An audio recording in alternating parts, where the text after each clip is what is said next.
buenas noches y bienvenidos al Gato al Agua. Comenzamos esta edición este martes. 4 son las imágenes fundamentales que vamos a abordar en las próximas 2 horas de programa. Importantes, algunas novedades interesantes que vamos a desgranar. Nos vamos en primer lugar nuevamente hasta Dinamarca, hasta Copenhague. Ahí sigue el expresidente huido, Carles Puigdemont, donde hoy ha dejado algunos titulares que merece la pena desgranar.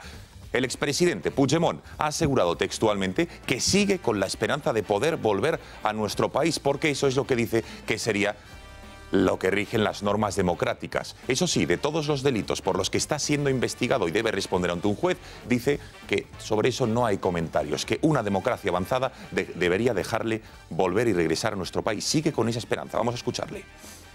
¿Qué mejor signo sería para la restauración democrática que yo pudiera volver sin ningún riesgo a hacer frente al debate parlamentario, que es el que quieren los ciudadanos? De sus causas con la justicia, ni palabra. Puigdemont ayer decía, en la conferencia que daba en la Universidad de Copenhague, un titular que hoy pocos se han hecho eco. Recogía el guante y le preguntaban si él estaría dispuesto a que el futuro de Cataluña se decidiese en un referéndum a nivel nacional, donde todos los españoles pudiesen decidir sobre el futuro de nuestro país, no solo los catalanes. Ojo, que recoge el guante y dice que estaría dispuesto. Nosotros proponemos que toda España vote sobre la independencia de Cataluña. Nadie ha propuesto en ninguna mesa de negociación este tipo de solución. Pero podría ser una solución, o podría ser una proposición para escuchar o estudiar.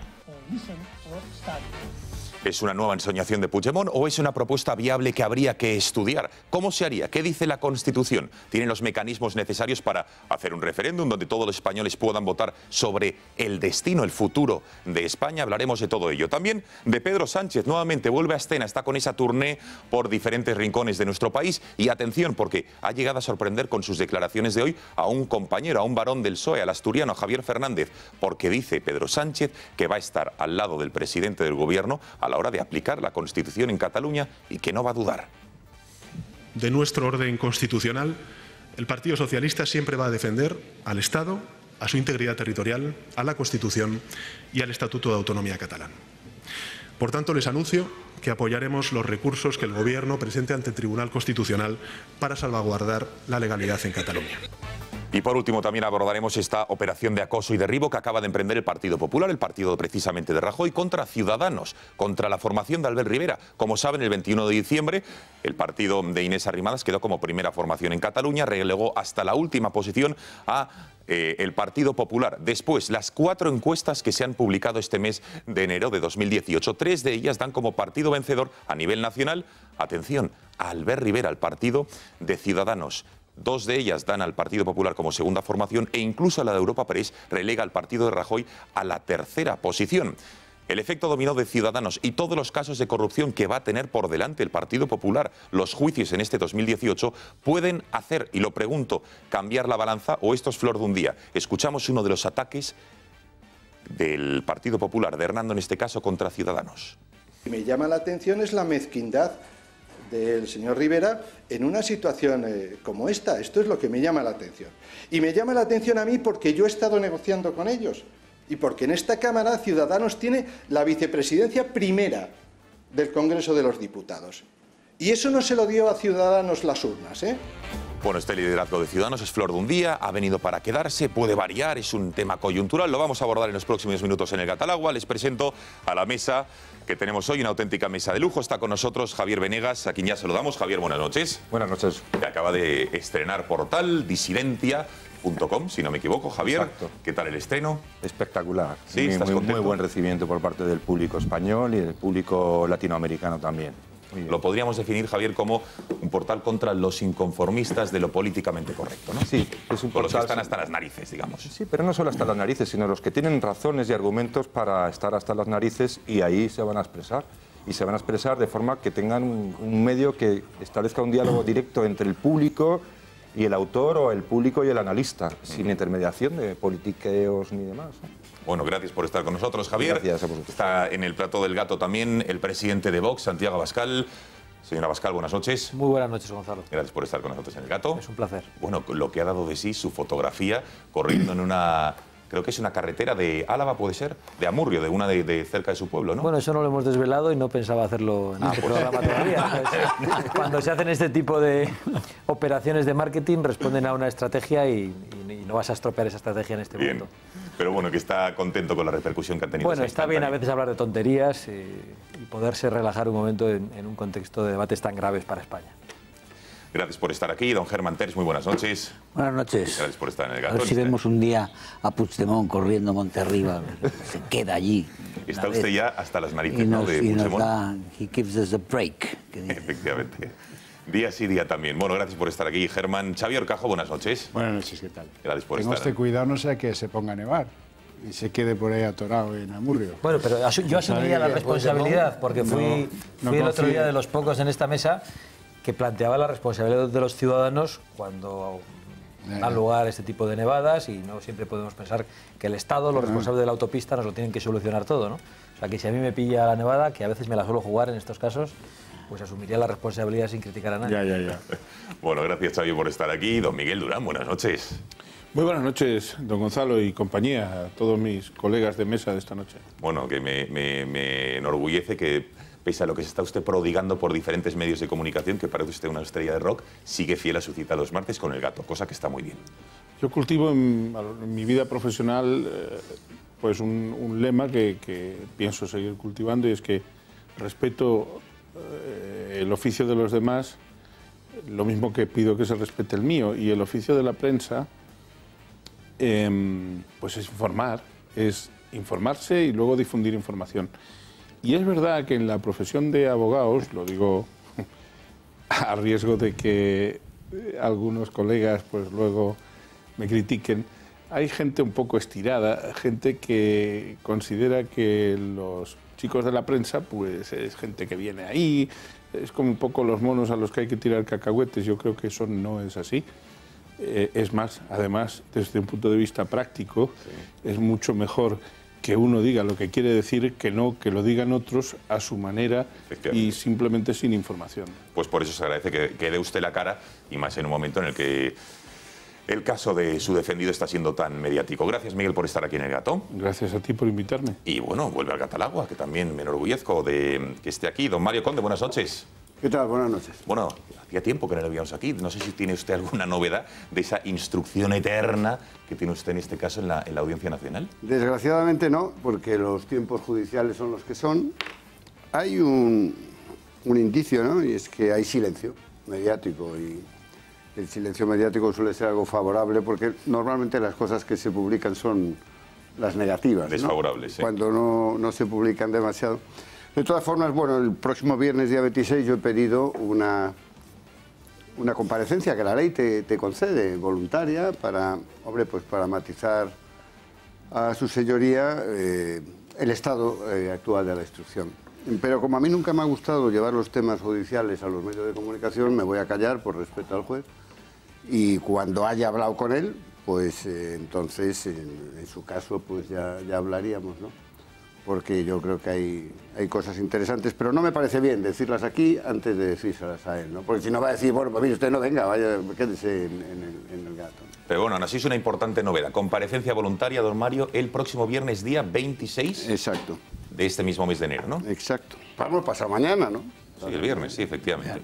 Bueno, pues estaremos atentos a ver cómo queda de sí esa comparecencia de don Mario. ¿Y ustedes qué opinan de la mesa que tenemos aquí, de los asuntos que les hemos preparado? Pueden participar a través del WhatsApp en el teléfono 670-03-4543, enviándonos sus comentarios, preguntas, opiniones.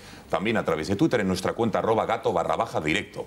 En esta cuenta pueden también seguir el programa en tiempo real, y como siempre en nuestro canal de YouTube. Saben que nos pueden ver en este canal, en nuestro canal Intereconomía Tube, y si no tienen ocasión de ver el Gato esta noche porque tienen otros compromisos más importantes, lo pueden ver mañana en su integridad o ver los mejores momentos del mismo. Bueno, tiempo de ver qué vino, como siempre, esta noche nos trae la Bodega del Gato. Aquí lo tengo en nuestra mesa, lo enfoca a cámara. Es un vino tinto de roble, de Bodegas Salado, un fantástico vino que nuestras enólogas han calificado de la siguiente manera.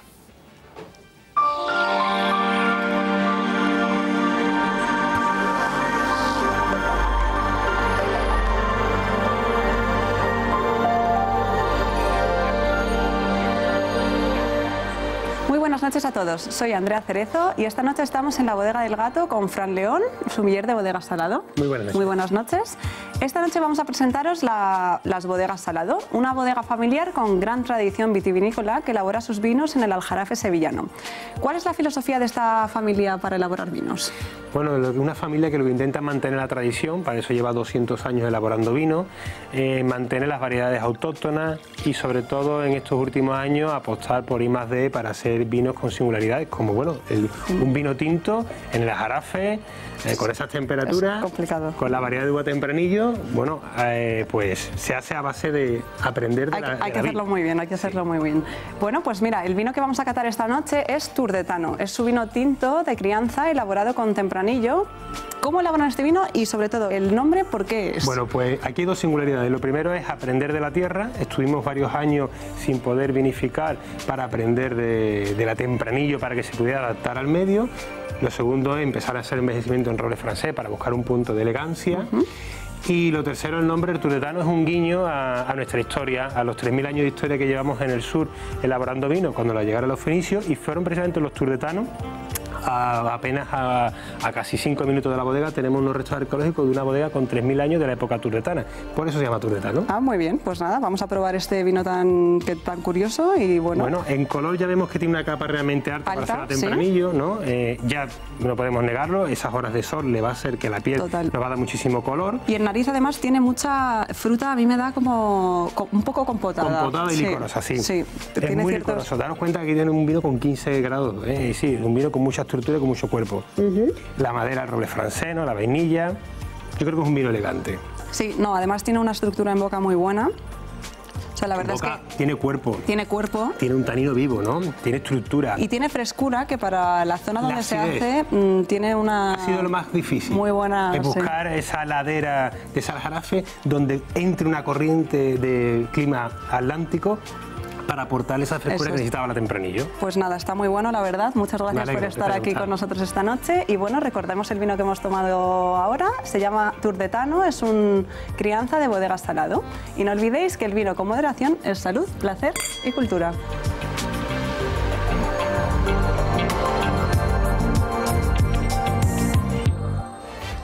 Bueno, Turdetano, mientras nosotros, que nos ha gustado a todos bastante este vino, un fantástico vino que nos han calificado de esta manera, hacemos una brevísima pausa de publicidad mientras empezamos a catarlo y regresamos aquí. Consejo y estamos de vuelta en el Gato hasta ahora.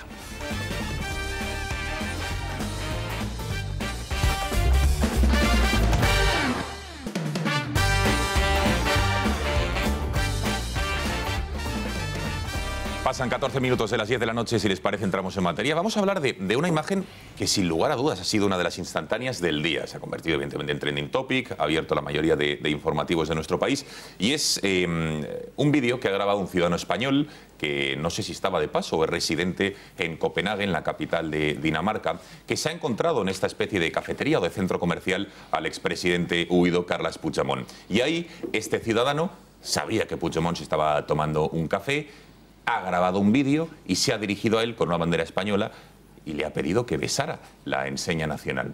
Si bien es cierto, más allá de este gesto, que bueno, ha podido ser más o menos polémico, lo que sí que verdaderamente ha sido condenable, yo creo, ha sido el insulto o el descalificativo que ha tenido a la hora de llamar o referirse al expresidente huido. Vamos a verlo y después lo analizamos aquí en la mesa. ¿Quién lo ha llamado? Hola, buenos días, soy Víctor Moreno. El pus de mierda está en Copenhague y le vamos a hacer besar la bandera española con 2 cojones. Dame el teléfono. Ahí.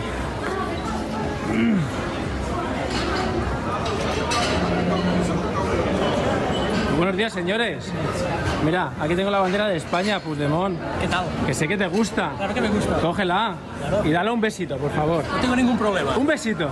Un besito, por favor. Un besito a la bandera española. Ningún problema con España. Eso me gusta, ¿no? No, ninguno. ¿Y la independencia? ¿Por qué? ¿La independencia? ¿Eso no es ningún problema? No. ¿Y los catalanes tampoco? Tampoco. ¿Que los dejas en la calle? No. Que ahora están todos peleándose. Vale, satisfecho. Hemos votado en masa. Todos. Bueno, vamos a ver. Cuando regreses a España, la cárcel te espera. Que tengáis un buen día a todos. Venga. cuando regreses a España, concluía este ciudadano que se llama Víctor, la cárcel te espera. Bueno, la reacción de Puigdemont ha aprovechado que la verdad es que ha tenido tablas, digamos, para reaccionar ante este ciudadano que estaba tranquilamente tomándose un café. Dice: algún día entenderán que no tenemos ningún problema con España ni con su bandera. La batalla es contra quien ejerce el poder despóticamente.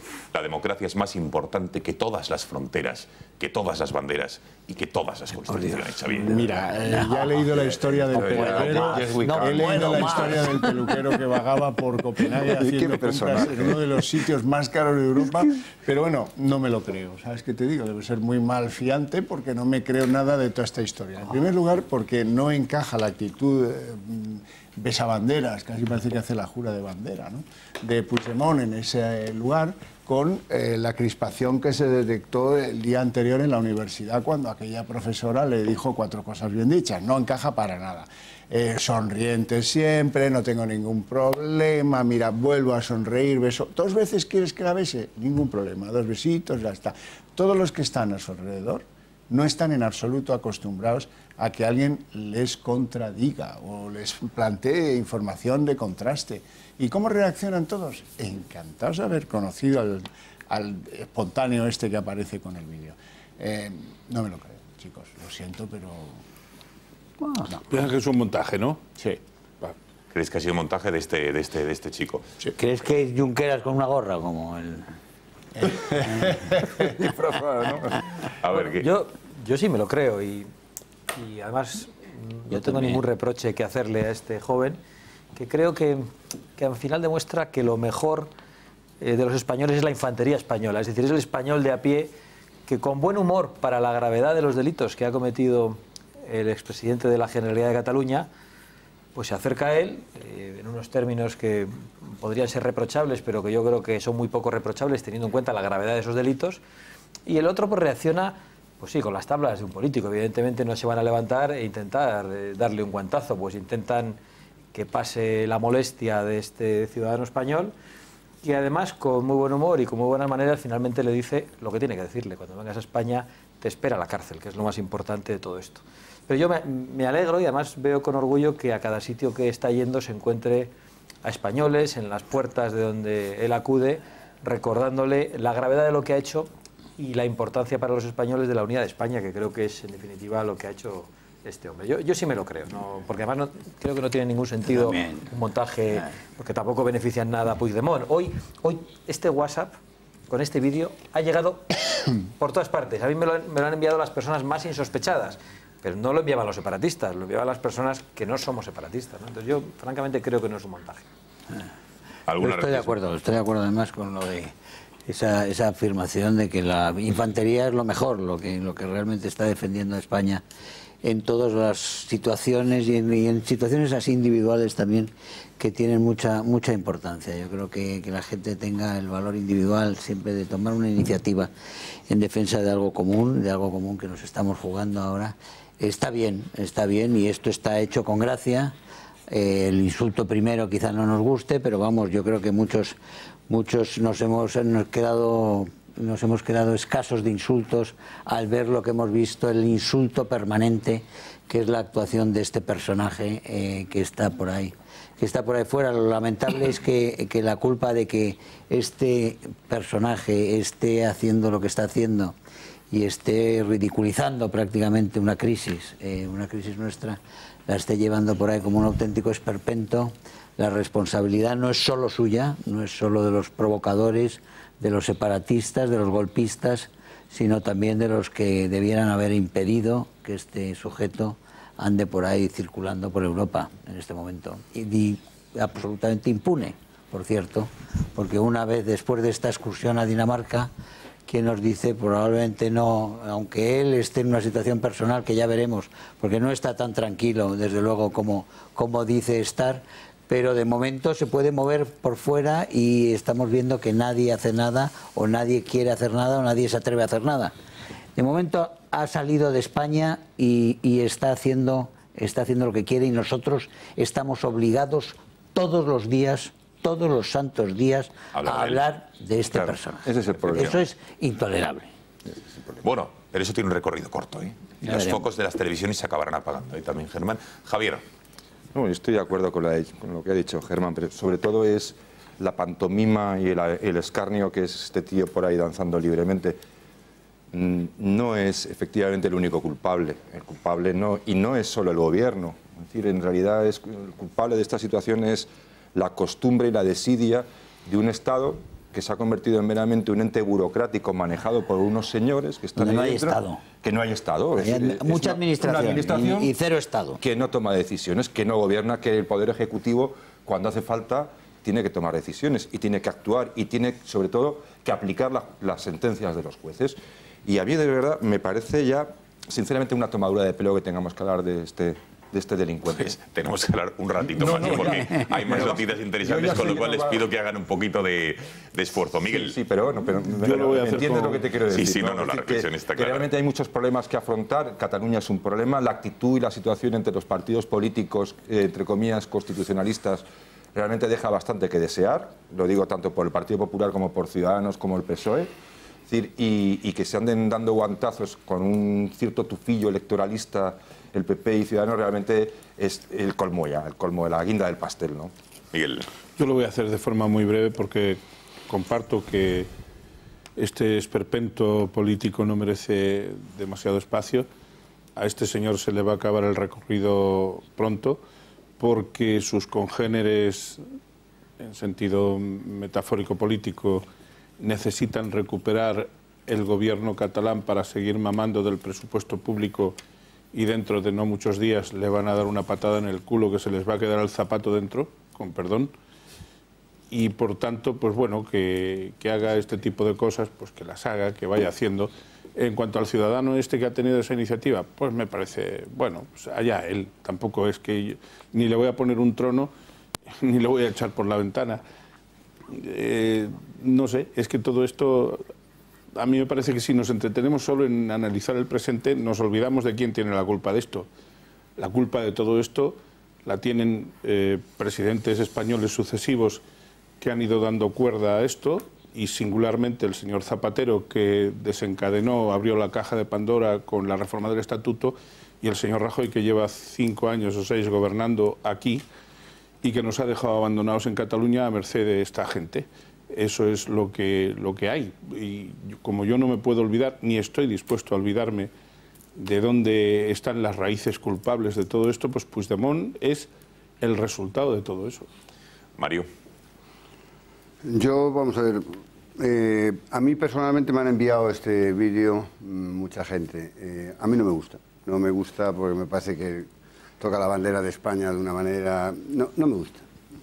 En segundo lugar, el insulto nunca me ha gustado y sobre todo no creo que merezca llamarse... Ni a Puigdemont, lo que merece como adjetivo calificativo este señor no es exactamente ese. Probablemente en cuanto le hayan juzgado, pues entonces tiene un adjetivo calificativo muy preciso, que no es un insulto, sino sencillamente una situación jurídica determinada.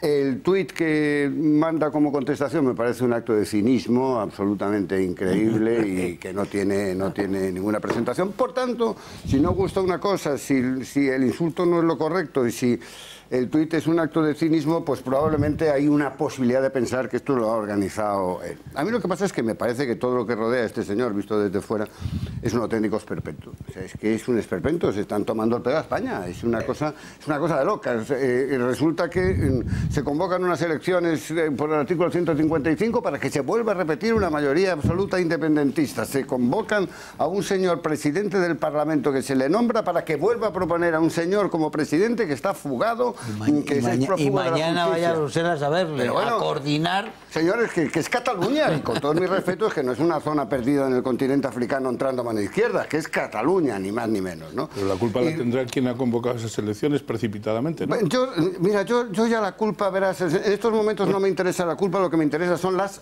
soluciones. Bueno. Y el problema de las soluciones que veo, porque es que, y con todos mis respetos, o sea, ¿por qué este señor no está detenido? ¿Cómo es posible que un auto del Tribunal Supremo diga que un señor no se le detiene porque yo, juez del Supremo, digo que creo que quiere venir para que... Pero un juicio de intención, señor, ¿cómo está usted haciendo en un auto? Este señor tiene una orden de detención, punto. Si la orden de detención se encuentra este señor ubicado fuera de España, hay la extradición. Si se encuentra dentro de España, existe la orden de detención europea. Esa orden de detención europea hay que tramitarla. Y no se puede dejar de tramitar como consecuencia de lucubraciones políticas hechas por un magistrado del Tribunal Supremo que, con todo mi respeto, es una persona extraordinaria y estupenda, pero que no justifica la no detención más que como consecuencia de que no lo hago para que no venga, para que no se quede. Mire usted, los jueces son los jueces. ¿Qué está ocurriendo? Que el esperpento es tan grande que aquí cada uno está perdiendo los papeles. Los jueces no tienen que solventar este problema. No lo tienen que solventar. Y además de que nos estamos llevando por delante el tema de la credibilidad de las instituciones, no afectemos tampoco a la credibilidad de la justicia. Esto yo no le veo fácilmente la solución. Y estamos perdiendo, todos estamos perdiendo con este hombre que anda por ahí dando conferencias, no se le detiene porque no vaya a ser que venga a ver a su prima, no vaya a ser que no sé qué, por Dios. Interesante debate el que acaba de introducir Mario Conde, que lo vamos a seguir debatiendo después de la publicidad.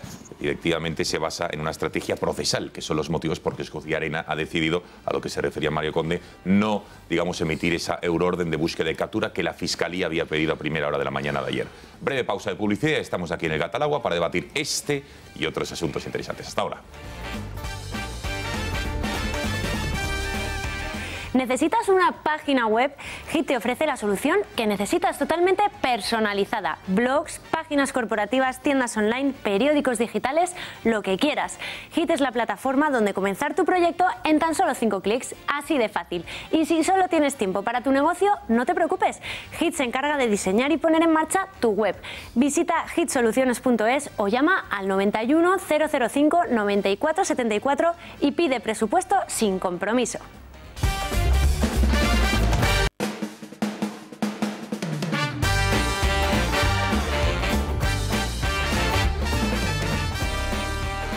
...10 y 31 de la noche, interesante debate el que manteníamos antes de la pausa de publicidad aquí en el Gata al Agua sobre la conveniencia o no de ese auto que emitía ayer el juez de Arena, en virtud del cual denegaba la petición de la Fiscalía de cursar una euroorden de búsqueda y captura de Carles Puigdemont cuando decidía ayer por la mañana abandonar Bélgica y viajar hasta Dinamarca, a Copenhague, para, en fin, una tournée para reunirse con diferentes políticos. Ninguno, por cierto, de la coalición que gobierna ese país, tampoco ningún partido de la oposición, y dar una conferencia en la Universidad de Copenhague. Decía Mario Conde que es difícilmente sostenible o comprensible el auto del juez de Arena más allá de las intencionalidades políticas, algo al que Santi y vosotros desde Vox, como acusación popular, sí que estáis a favor de que el juez de Arena denegase cursar esa orden de búsqueda y captura. Mira, más allá del análisis concreto del auto y de cómo pueda Mario valorarlo jurídicamente, nosotros la lectura que hicimos fue la misma que cuando se retiró la petición de detención en suelo belga.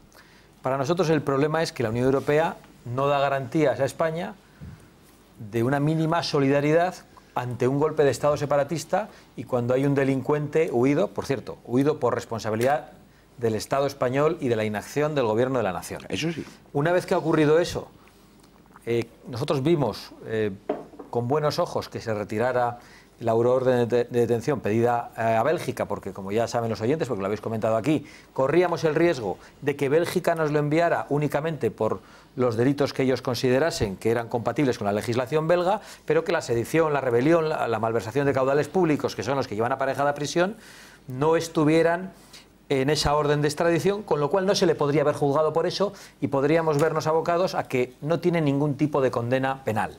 Para nosotros eso es un riesgo que no podemos correr. Por lo tanto, en este caso, más allá, insisto, de que las argumentaciones del juez hayan sido más o menos atinadas o incluso que se haya podido equivocar gravemente, nos ha alegrado que se haya opuesto a la petición de la Fiscalía.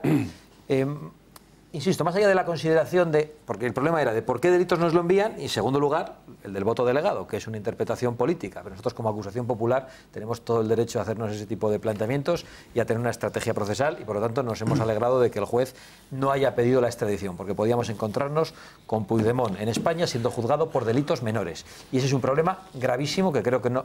Es un riesgo que no debemos asumir. Por lo tanto...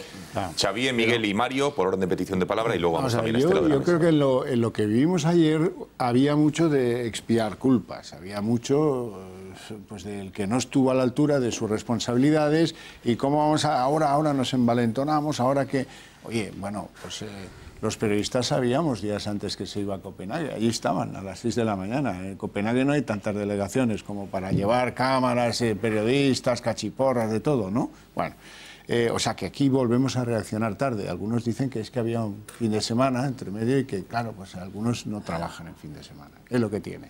Pero, hombre, yo creo que el auto del instructor pues tiene un problema, y es que esto de la delegación del voto no tenía por qué entrar en ello.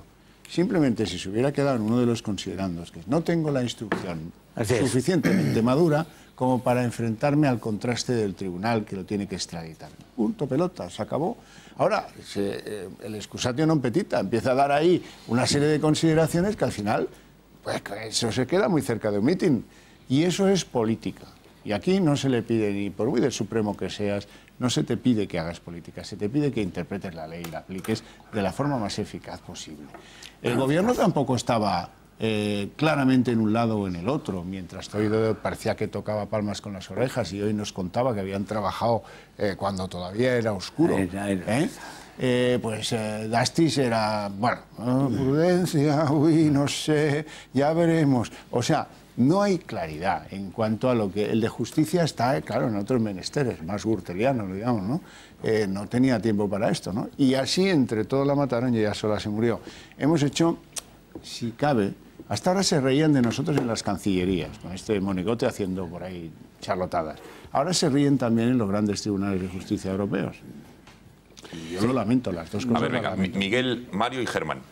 A ver, yo de entrada lo que me gustaría es que el gobierno sobre este tipo de cuestiones no sobreactuase, opinase menos y dejase que los órganos jurisdiccionales actúen.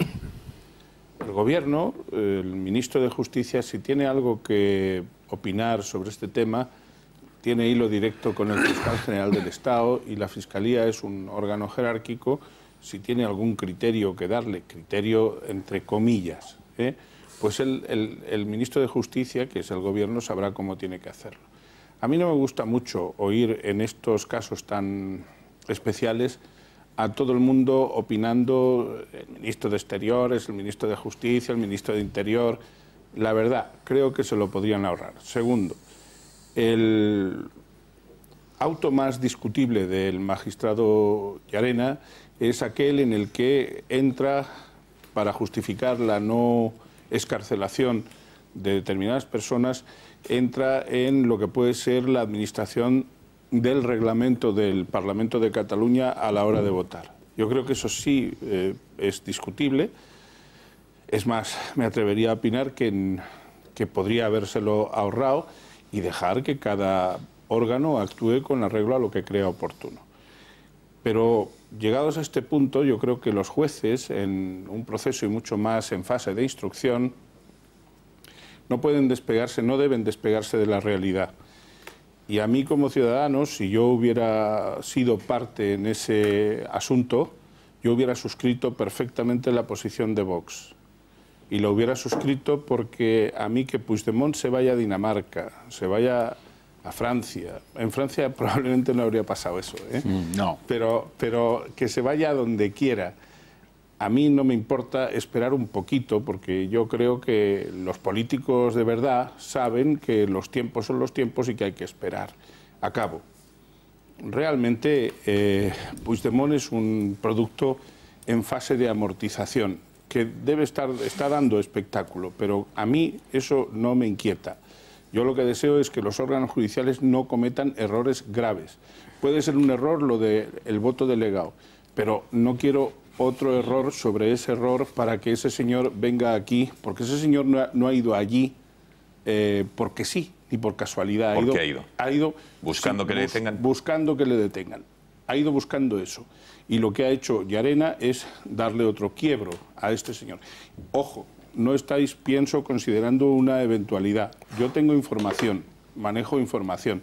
El señor Puigdemont tenía un billete en el bolsillo y como ahora todo se radia y se televisa y está en las redes, el señor Puigdemont tenía... ¿Solo de ida? No. Sí, solo de ida. El señor Puigdemont tenía preparada la vuelta si había una orden de detención. Y si se llega a producir eso y el señor Puigdemont vuelve a Bélgica, hubiéramos hecho más ridículo todavía. Bueno, vamos a escuchar lo que ha dicho, porque le han preguntado hoy en esa rueda de prensa que ha dado sobre ese auto de Llarena rechazando la petición de la Fiscalía de cursar esa euroorden. Así lo valoraba el propio Puigdemont. Bueno, estoy un poco sorprendido de la argumentación de un juez que dice que no va a detener a alguien que considera un peligroso criminal porque este peligroso criminal quiere ser detenido. Es algo muy delirante. Francamente, lo que explica la debilidad de esta posición. Me da que haga lo que Mario. Vamos a ver, estamos tan acostumbrados a veces a creer que la política debe de penetrar en la justicia que no hacemos unos deslindes claros.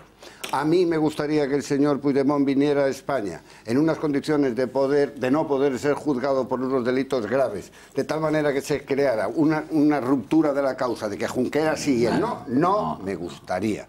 Como ciudadano español no me gustaría, pero hay tantas cosas como ciudadano español no me gustarían, que sobre todo hay una que no me gusta nada, que es que se manipule la justicia al servicio de intereses políticos. Porque Vox tiene todo el derecho a decir que no le gustaría y a tomar una posición procesal. No estamos hablando de que Vox tenga o no ese derecho, que por supuesto lo tiene y hace muy bien, porque lo único que tiene que hacer es seguir sus...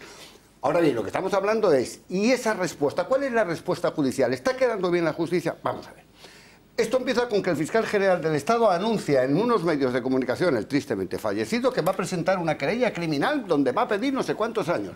Yo no conozco querellas criminales que se vayan anunciando en la prensa, porque eso estimula el derecho, o quiero decir, la posibilidad de fuga. Lo estimuló. Se fugaron. ¿Cómo es posible que se fugaran 6 personas a Bélgica? Porque es que acaso no se dieron cuenta que cuando ese señor salía en la televisión iban a entrarles ganas de salir corriendo. 3. El independentismo, señores, es una suerte de religión. Tenían perfectamente estudiado lo que iba a suceder, conocían la legislación belga, conocían lo que estaba pasando y se fueron a Bélgica. Siguiente respuesta judicial, la juez Lamela, de la Audiencia Nacional. De la Audiencia Nacional, ¿qué hace? Cursa una orden de detención y nos empiezan a contar que en 10 días está aquí, cuando era evidente, yo lo dije en el gato, que de 10 días ni por el forro. Resulta entonces que aparece el Supremo y corrige la decisión de la juez Lamela.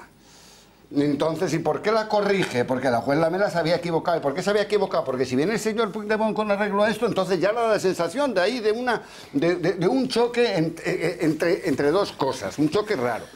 Y ahora el señor Puigdemont se va a Dinamarca. Yo no sé si quería ser detenido o no quería ser detenido. ¿Hay una orden de detención, sí o no? Sí. ¿Los jueces cuando hay una orden de detención tiene que cumplirla? Sí. No la hay. Un señor puede decir yo... ¿Pero dónde está la orden, Mario? ¿Dónde está la orden? Es que no la hay. La orden no está. La orden de detención, claro que existe. ¿De la Fiscalía? No, pero perdón. Existe una orden de detención en España. Porque si no existiera la orden de detención en España... ¿Qué ocurre cuando hay una orden de detención en un país? Y el señor supuestamente detenido se encuentra en otro. Si es en el mundo que no es Europa, es la extradición, y si es en el mundo que es Europa, es la orden de detención europea. Pues claro que hay una orden de detención. Y si no, que entre el señor Puigdemont y verás cómo lo viene. Entonces, lo que no puedes escoger y decir, no te detengo porque creo que no sé qué.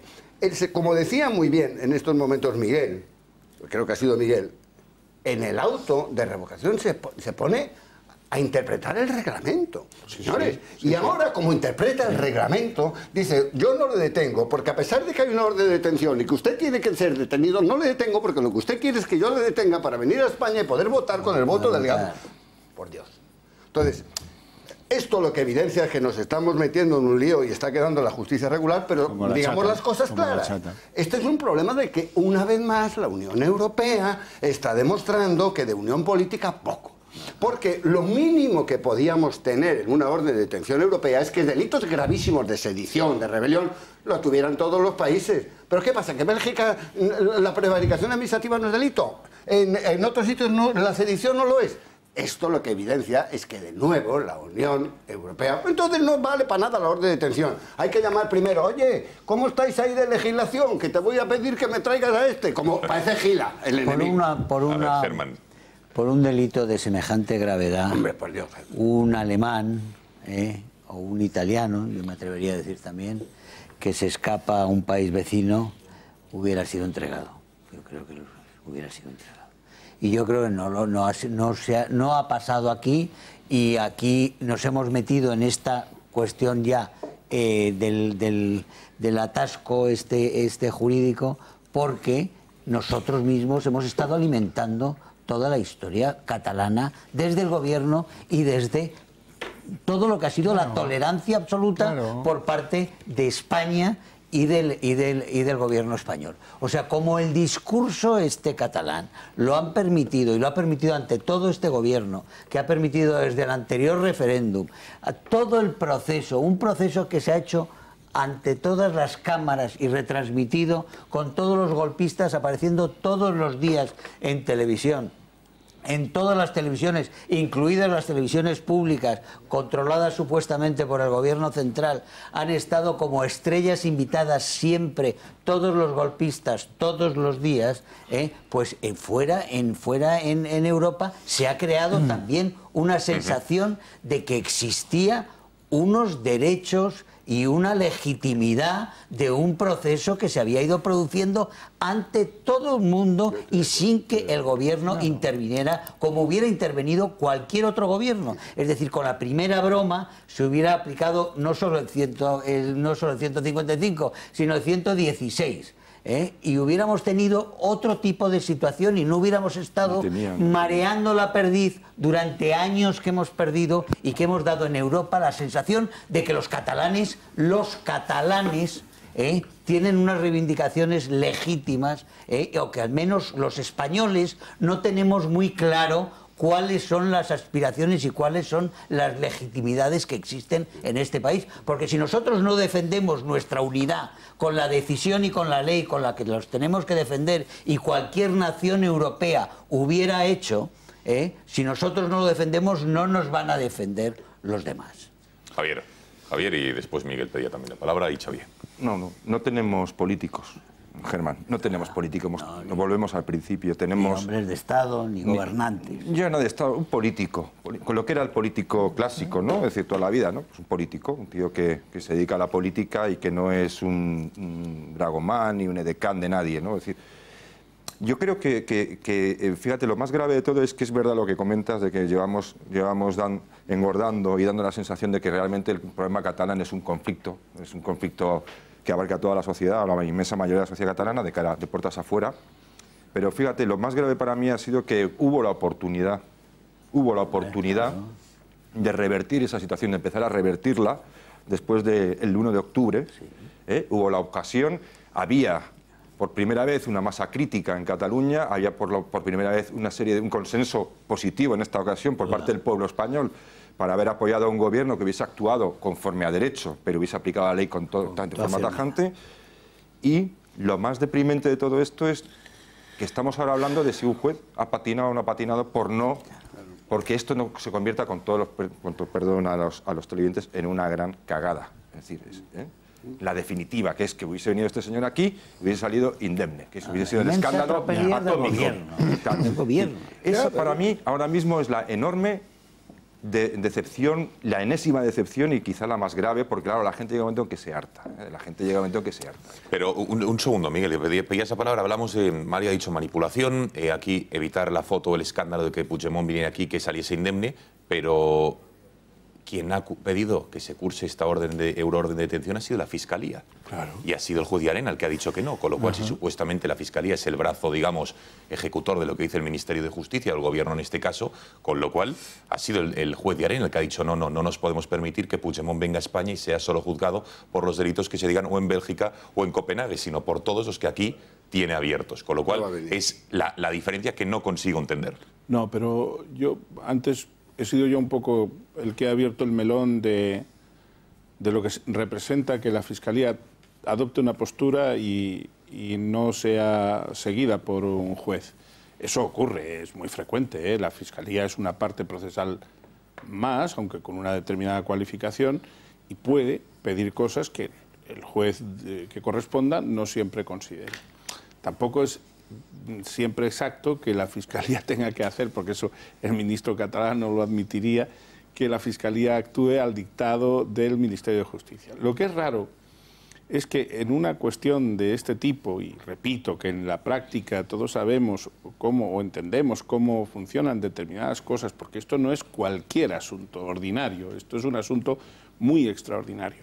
Lo que es raro es que este tipo de cosas no estén suficientemente habladas. Lo digo porque lo que resulta perjudicial es que la ciudadanía asista a este tipo de controversias institucionales, porque el ciudadano sí que es el que no tiene obligación de conocer en profundidad todos estos temas. Pero yo lamento que me siento en una clara minoría, porque cuando aludo a las cuestiones de pasado, de culpa, de responsabilidad, no es que yo no quiera hablar de soluciones, pero me parece que las soluciones tampoco se están alumbrando. Si queréis, luego hablamos de la opinión que cada cual tenga sobre las soluciones. Pero yo creo que aquí estamos en una tertulia política, de valoración, de análisis político. Sí.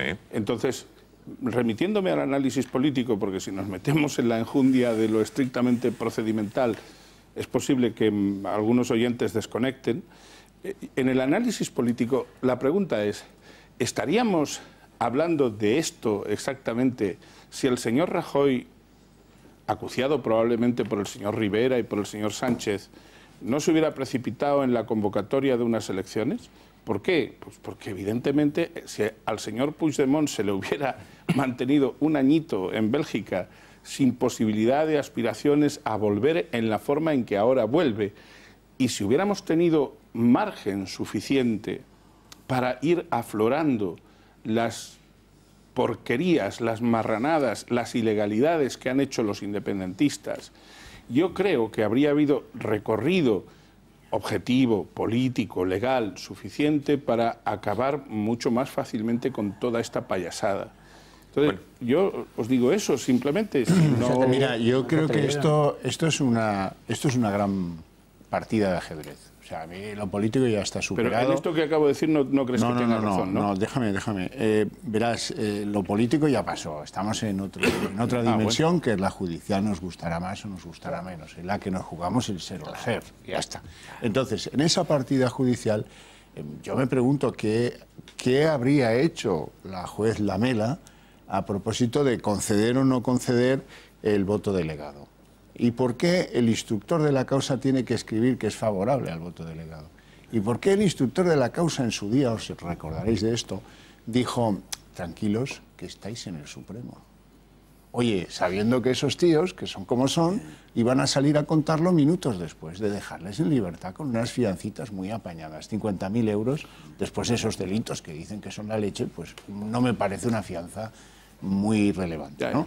Bueno, entonces, todo esto estamos sacrificando peones, esto no es nada, lo de Copenhague, lo de Bruselas, esto está por empezar.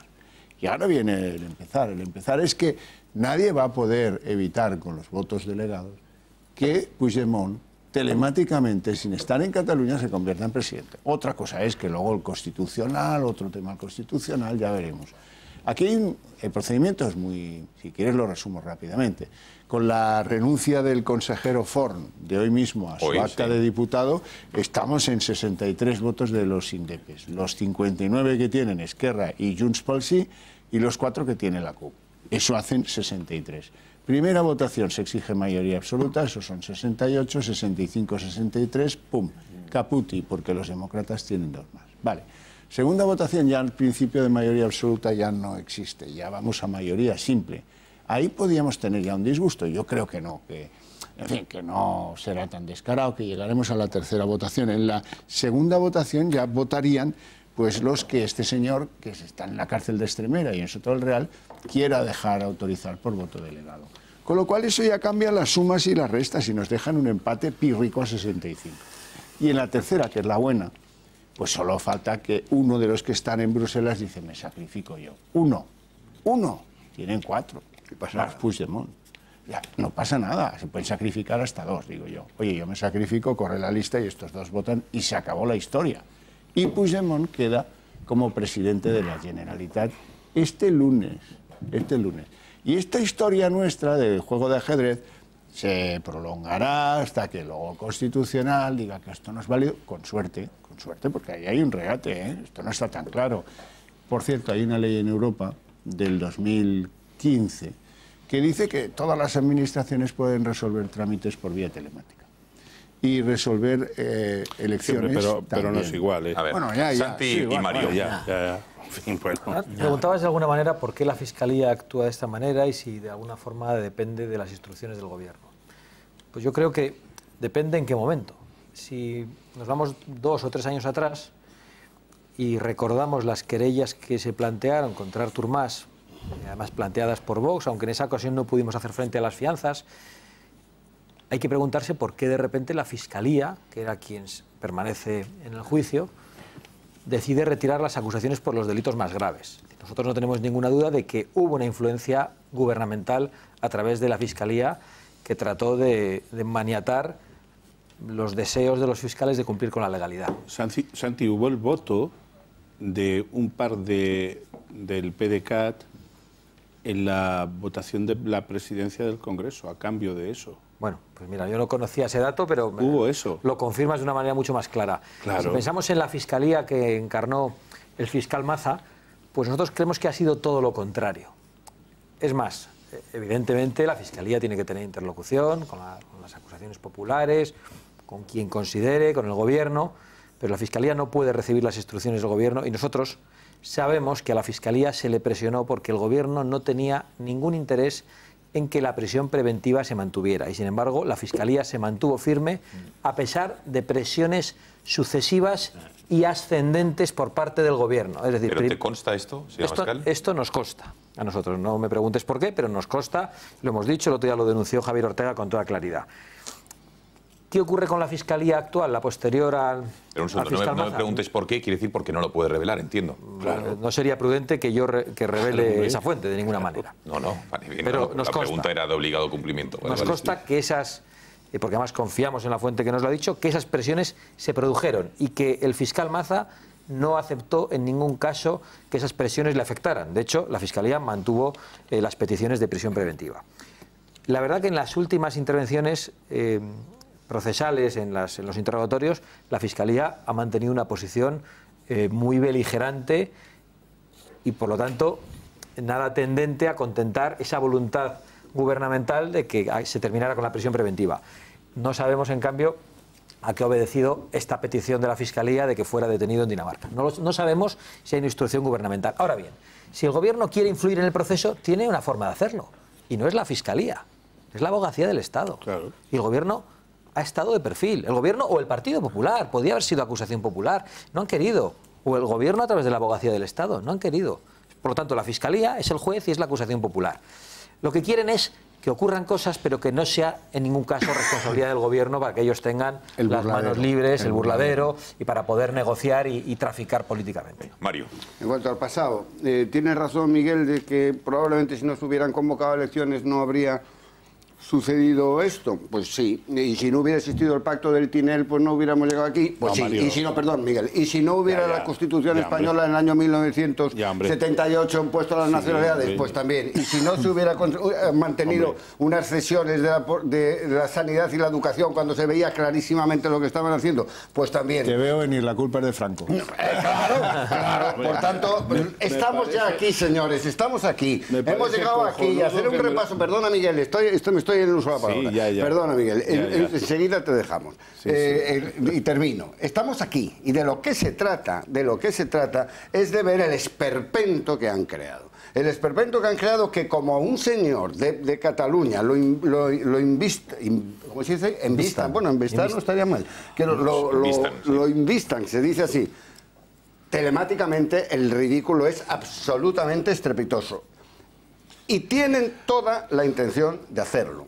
Y si lo hacen, supongo yo que el Gobierno y la Abogacía del Estado recurrirán esa decisión ante el Constitucional y quedará esa decisión suspendida. Y entonces, señores, ¿qué nos va a ocurrir? Un presidente investido telemáticamente en Dinamarca, en China, donde le dé la gana que tiene que estar. Una Cataluña que el artículo 155 todavía no se va a levantar. Un Parlamento que no puede funcionar. Un gobierno y los jueces teniendo que tomar decisiones. ¿Esto a dónde nos conduce? ¿A dónde nos conduce? Yo quiero intervenir. Venga, a ver, responde Miguel. Yo respondo, Mario. No creo que la audiencia, ni yo, por supuesto, te compremos tu dialéctica ridiculización sobre mi humilde persona. Porque yo... No, espera. ¿Pero cómo ridiculización? Un momento, ahora estoy hablando yo. Perdona, ¿cómo ridiculización? Perdona un momento, Mario. A ver, Miguel. Tú me has hecho callar a mí hace un momento cuando... Y yo me callo. Vale.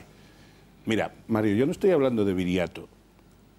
Yo estoy hablando de algo muy concreto, que es que un señor presidente del gobierno, y estamos, lo he dicho, en una tertulia política, ha convocado unas elecciones, a mi juicio, desatinadas. He dicho exactamente eso, lo acabo de decir.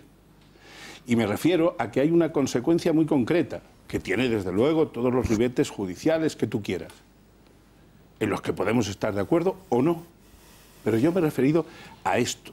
No me he referido ni al pacto del Tinell, ni a la Constitución, ni al general Franco. Yo apelo simplemente a que nuestra audiencia analice y vea si el presidente del gobierno, y estoy en mi derecho de decirlo, acierta a la hora de convocar unas elecciones. Nada más.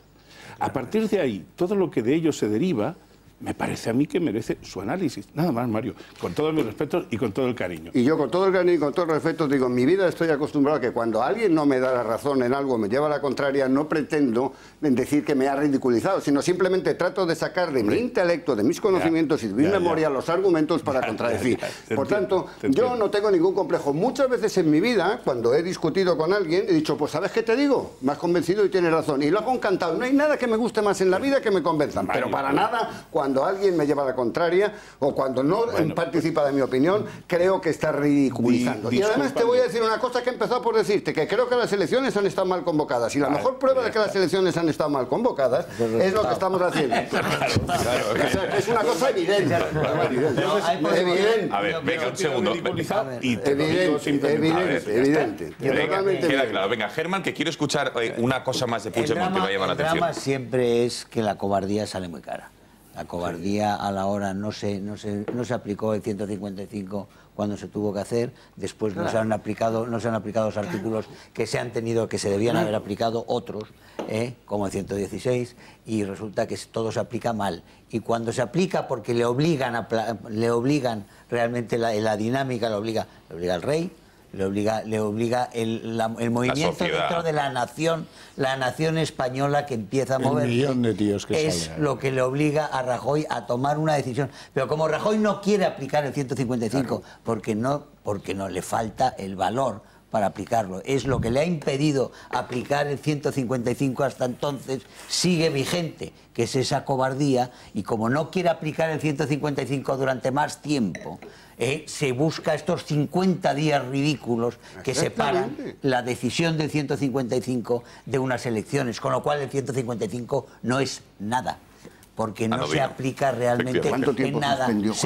Se permite, se tolera que se quede abierta, como pedían los socialistas, que se quede abierta la televisión, o sea, las fábricas de odio sigan en pleno rendimiento, como han estado, que incluso ahora ya se han reanudado los pagos incluso a los digitales golpistas, estamos pagándolos todos nosotros, es decir, no se ha aplicado nada porque ha faltado el valor. Y cuando falta el valor, siempre la factura va creciendo y creciendo. Y lo que hace 3 años nos hubiera costado un serio disgusto y muchas medidas muy amargas, probablemente, y un precio muy alto, hace un año era carísimo y hoy es muchísimo más caro, y cuando aquí lleguemos a la situación desesperada en que haya que hacer lo que se tiene que hacer en Cataluña, pues estaremos en un precio que vete a saber cuál va a ser. Bueno, tenemos que hacer una 11 y 3 minutos, una breve pausa de publicidad, y van a escuchar algún aspecto más de lo que dijo Puigdemont, y vamos a hablar de esa, en fin, disputas que está habiendo y esa inquina, me atrevería a decir, que el Partido Popular está teniendo ahora contra el partido que puede que le arrebate la primera posición, que hasta ahora decían las encuestas y también lo que decían las urnas, que es Ciudadanos. Breve pausa de publicidad y estamos en vuelta.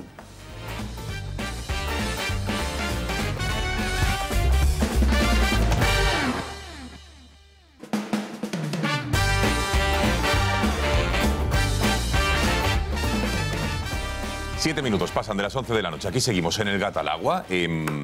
acompañado de Santiago Abascal, Javier Venegas, Xavier Cajo, Germán Terch, Mario Conde y Miguel Durán. Estábamos escuchando lo que ha dicho, lo que ha dado de sí ese periplo de Carles Puigdemont en Dinamarca, en Copenhague. Ya hemos hablado de las decisiones de la justicia, pero ayer, en esa conferencia en la Universidad de Copenhague, en Dinamarca, Puigdemont hizo la siguiente reflexión al respecto del referéndum. Dice que él estaría abierto y que no le han propuesto, no le han llegado a hacer esa propuesta, pero que él estaría abierto a que el futuro de Cataluña no lo decidiesen, no votasen solo los ciudadanos de esa comunidad, los catalanes, sino el resto de españoles también. Es decir, que fuera un referéndum a nivel nacional. Vamos a escucharle. Nosotros proponemos que toda España vote sobre la independencia de Cataluña. Nadie ha propuesto en ninguna mesa de negociación este tipo de solución. Pero podría ser una solución, o podría ser una proposición para escuchar o estudiar. Bueno, ¿qué es lo que dice? Hemos indagado la Constitución española al respecto de si se puede convocar un referéndum para que una parte del territorio, o que voten todos los españoles sobre si una parte del territorio puede, digamos, desgajarse del todo, ¿no? Que digamos que es la nación española. Concretamente no habla de este tipo de referéndums en concreto para ello, pero sí que de las Cortes Generales, en el título 3, el artículo 92, dice que las decisiones políticas de especial trascendencia que podrán ser sometidas a referéndum consultivo de todos los ciudadanos. El referéndum sería convocado por el rey mediante la propuesta, evidentemente, del presidente, previamente autorización del Congreso. Y por último dice que una ley orgánica posterior va a regular las condiciones y el procedimiento de las distintas modalidades de referéndum previstas en la Constitución. Santi, ¿qué te parece esta propuesta de Puigdemont? Que las cuestiones de especial trascendencia no pueden incluir las cuestiones existenciales.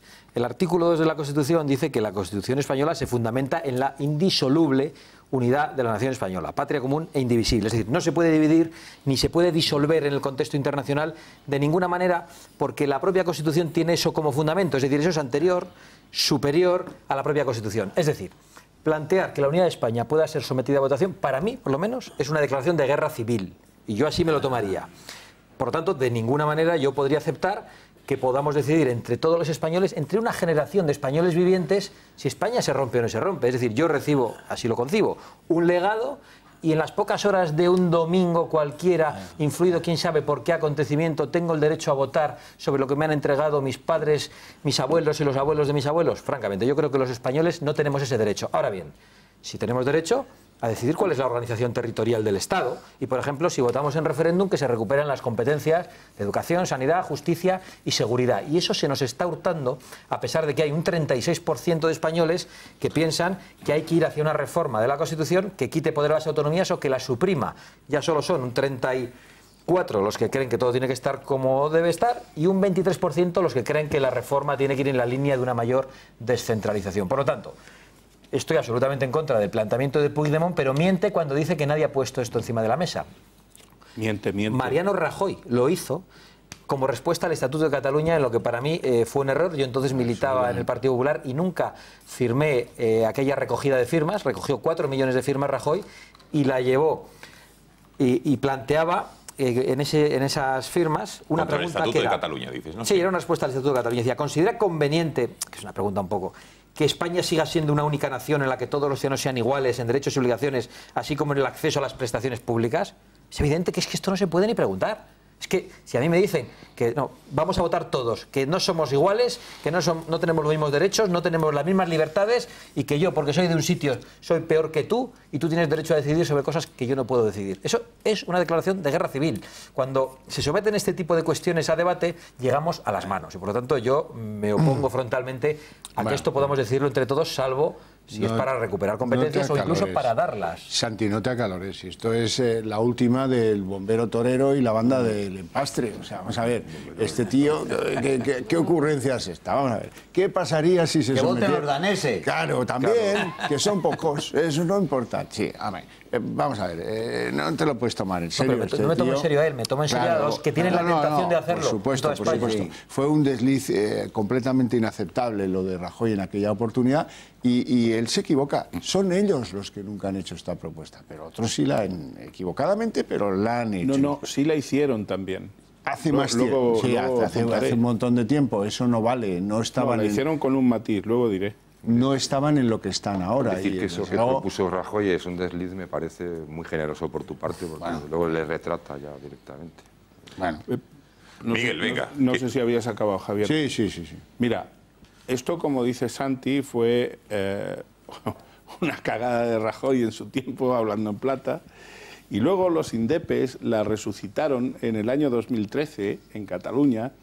Hubo una época, yo creo recordar que fue entre mayo y julio del año 2013, en la que decían que efectivamente se podía hacer un referéndum en el ámbito territorial completo de España, pero que habría que prestar especial atención porque si el resultado en Cataluña arrojaba una tendencia importante hacia la independencia, habría que estudiar nuevamente, había que replantearse. Entonces todavía no estaban tan en el monte como están ahora. Yo recuerdo, yo soy ciudadano de allí, y he oído esos debates, he oído a muchos indepes decir eso, que habría que replantear en aquel momento, porque cada cosa tiene su contexto histórico. Estamos hablando del año 2013. Todavía ellos no tenían ni de lejos en las encuestas lo que dicen tener ahora. Por tanto, este señor miente cuando dice que es una cosa novedosa lo que él está diciendo. Es mentira. Mentira por lo que se refiere a lo que ha dicho Santi respecto de Rajoy. Y mentira porque ellos mismos también lo plantearon, pero con la trampa de que el regalo envenenado venía dentro. Si en Cataluña salía un resultado distinto sensiblemente del de España, ellos se considerarían legitimados para plantear en ese caso un referéndum específico de Cataluña. Eso es lo que sostenían en aquel tiempo. Por tanto, este tío es un fementido y es un canalla realmente.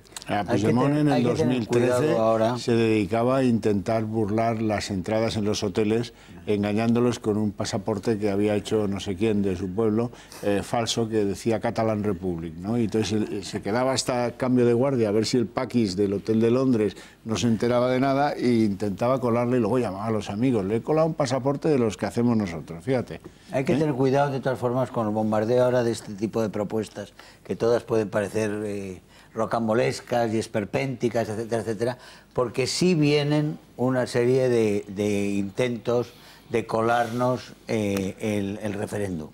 Y el referéndum se va a vestir de diferentes formas, pero sí hay gente, y en este momento se ve muy bien en los dos grandes partidos, se ven las ganas enormes de salvar al separatismo. O sea, el separatismo lo están intentando salvar, incluso presentándonos, y eso se ve en las tertulias, etcétera, etcétera, por ahí en radios y televisiones, presentándonos a Junqueras como un supuesto moderado. Lo cual es realmente un disparate y una falacia. Y a Torrent. Porque era, Y a Torrent. Bueno, y a Torrent, un personaje. Pero de lo que se trata es que, claro, Junqueras fue quien llevó a Puigdemont a toda la situación. Acordémonos que el señor Puigdemont se estaba cayendo o se estaba medio tirando del caballo cuando todas las presiones aquellas, la presión callejera y las amenazas en tuit de Rufián y de compañía y tal, lo llevaron a aquella página negra y vergonzosa en la historia de España, que es el día siguiente, ¿no? La declaración aquella. Hemos tenido mucha suerte de que no convocara elecciones. Bueno, no lo sé. Creo que sí. Sí hemos tenido, es posible que sí.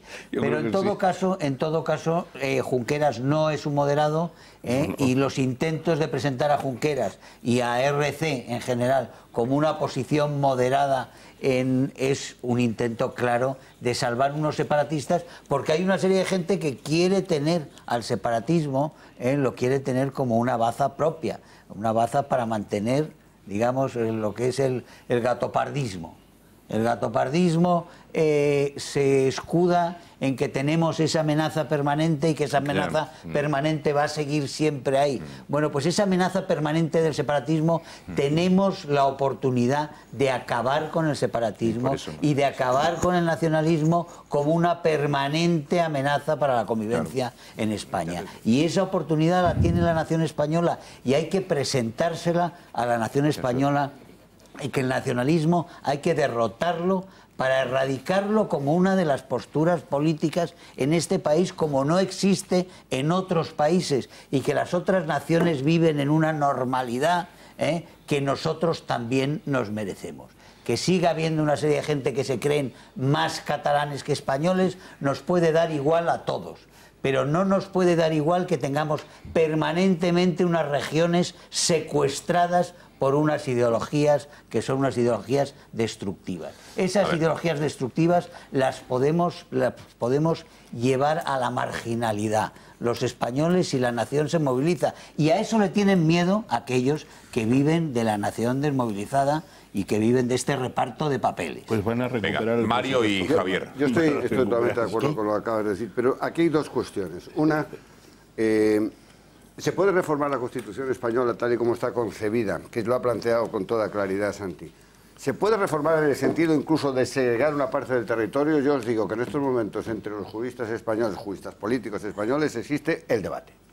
Y hay dos corrientes, lo que podríamos llamar la corriente justnaturalista, espiritualista. La nación precede a la Constitución y la Constitución solo ordena, y la nación es el resultado de un espíritu colectivo gestado a lo largo de muchos años, y por tanto se podrá ordenar de la manera A, B, C o D, pero lo que no se podrá es descomponer lo que ha tardado siglos en crear un espíritu y una forma de pensar, de ser y de comportarse. Hay otra, la kelseniana.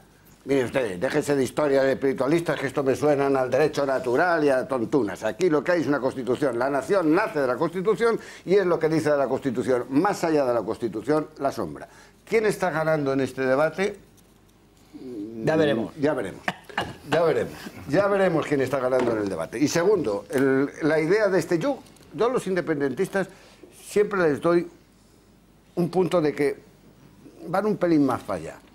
Imaginaros que convocan un referéndum, pero este no está loco, sabe que va a salir que no, sabe que va a ganar, pero ¿y si sale que no en la mayoría de España? ¿Y si sale que sí en la en la parte catalana? Pues ¿qué te diría Puigdemont? ¿Lo ven ustedes? Está clarísimo, está súper claro. Cataluña quiere ser independiente y no quiere España, y España no quiere Cataluña. Entonces es una trampa, entre otras cosas, que no va a suceder. Bueno, yo, eso de que no va a suceder, eso de que no va a suceder, eso de que no va a suceder. La vicepresidenta hoy interviniendo en televisión española. Esa era la trampa, esa era la trampa. Esa era la trampa en 2000. Lo que planteaba Mario desde el punto de vista de cómo se puede entender si va antes la nación y después la Constitución o al revés. Bueno, desde el punto de vista moderno, de la ciencia política moderna, que es el neoinstitucionalismo, evidentemente va siempre la nación antes que la Constitución. Porque la Constitución en realidad es una carta magna que se escribe en un momento determinado y luego se va reformando en el tiempo, ¿de acuerdo? Entonces, desde ese punto de vista, es simplemente la encarnación, digamos, de una institución superior que es la nación y que es precedente y será posterior, seguramente, a la Constitución que se redacte en ese momento. Desde el punto de vista, yo no admitiría como politólogo jamás ese debate, nunca. Sobre todo desde el punto de vista de la politología moderna, que es la que ha hecho un estudio más exhaustivo, por ejemplo, Douglas North, que es y luego aquel libro famoso de Douglas, de Acemoglu y Robinson. Es decir, eso está más que visto, además estudiado. Ahí no nos la pueden colar. Ahora, estoy con lo que dice Germán. Pero están con ello, ¿eh? No, por eso. Estoy con lo que dice Germán. Y lo que dice Germán y lo que decimos varias personas es que, evidentemente, el pasteleo continúa. El pasteleo necesita que España, como comunidad, que es lo que es una nación, como comunidad, como institución construida a lo largo del tiempo... Es un enfermo crónico. Sea una auténtica adefesio, una cosa destartalada. Y eso es lo que el ciudadano de a pie, la infantería que decía antes Santi al principio del programa, tiene que vigilar constantemente. Por eso le decía al principio del programa a Gonzalo que hablar de un personaje como Puigdemont, personaje no menor, sino liputiense, es quizá un tormento y un sufrimiento, porque realmente el problema está en todo lo que hay detrás de este personajillo, de toda la dinámica y toda la inercia que llevamos durante tantas décadas, ¿no? Y esto es lo que tenemos oportunidad de romper ahora mismo, esa inercia que es tan peligrosa y tan costosa en el sentido humano, moral, si queremos decirlo así, y en el sentido material y económico. Es decir, y esto es lo que ahora debemos romper. Y no podemos permitir que ningún mesías o ningún mandarín de la prensa o de los medios de comunicación lo pastelee ni un minuto más. Es decir, ya está. Sí, lo que pasa es que es lo que decía el clásico, dice, no le temo a la bala sino a la velocidad con la que viene. Claro, o sea, cuando esto te lo encuentras en el PP, te lo encuentras en el PSOE, te lo encuentras en el mundo satelizado, que está hurgando, metiendo ahí a ver si conseguimos domeñar a la sociedad española para que se rinda por aburrimiento, por cansancio, por ineptitud. La ineptitud es un bálsamo que todo lo puede. Y la indolencia. Claro. Al final pero la gente está cabreada. Van a tener gobierno independentista porque necesitan seguir mamando y se la compondrán de la forma que sea, darán de lado a Puigdemont y no habrá nuevas elecciones porque esta gente necesita seguir chupando del bote y no pueden perder el gobierno. Probablemente. Sacarán la solución que sea. A mí no, en este momento, si me decís que la imagine, pues no me la puedo imaginar. Si será la señora Altad y esta o si será quien sea, da lo mismo. Pero buscarán una solución porque ellos, si se quedan sin dinero, pues empiezan a perder fuelle y claro, eso no se lo pueden permitir. Ya lo veréis. Bueno, me gustaría un último apunte de Cataluña, ya cambiamos de asunto, lo prometo, porque sí que es verdad que el instructor pero que me parece relevante, el instructor contra esta causa que denominada el procés en el Tribunal Supremo, Pablo Llarena, tiene encima de la mesa una petición de Vox, en este caso, personada como acusación popular en este procedimiento, en el que para que se requiera el servicio de prevención del blanqueo de capitales, al CEPLAC, toda la información recabada en relación al origen de los fondos manejados por la ANC, la Asamblea Nacional Catalana, y también por Òmnium Cultural, para cubrir las fianzas que se pagaron de todos los exconsejeros que quedaron en libertad bajo fianza. También la de la presidenta Forcadell, 150.000 euros. Todo ese dinero no lo pagaron ellos de su bolsillo. Uno sí, Santi Vila, eso hay que reconocérselo, pero el resto se lo pagaron las organizaciones independentistas. Ahora Santi nos explicará, pero antes vean lo que nuestras cámaras conseguimos demostrar, y es la inexistencia de cualquier tipo de mecanismo del control de la financiación de estas entidades, sobre todo de la ANC. Nuestro periodista fue a dar a la ANC un sobre diciendo que eran más de 8.000 euros y no le preguntaron, no le pidieron ni que se identificaran, ni el origen del dinero, ni nada de nada. Con lo cual, si esto lo consiguió hacer nuestro compañero, imagínense el resto. Vean y enseguida le preguntamos al señor Bascal.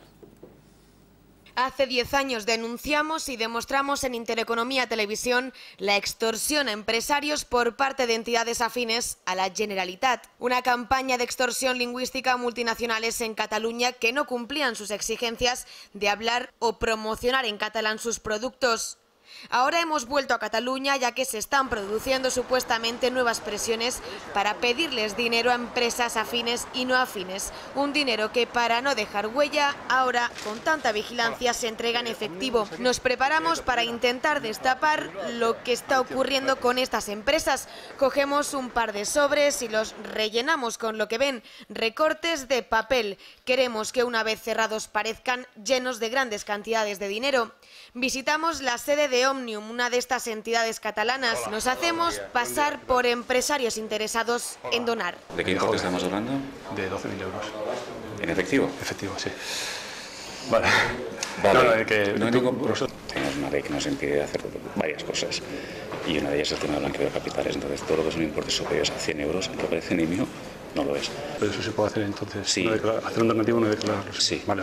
Sí, pero con la condición de que tú cumplas una serie de requisitos, que es identificarte y que tú nos des un documento tipo autorización de no quiero que esto se integre en las declaraciones. Yo no soy la caja y no te voy a preguntar el origen. Pues déjame, vale. No lo voy a hacer y aunque me lo expliques, aquí se queda tú y yo como si fuéramos un secretario de confesión. Siempre puedes buscar otro instrumento que te pueda ayudar. Por ejemplo, pues hay un convenio de colaboración.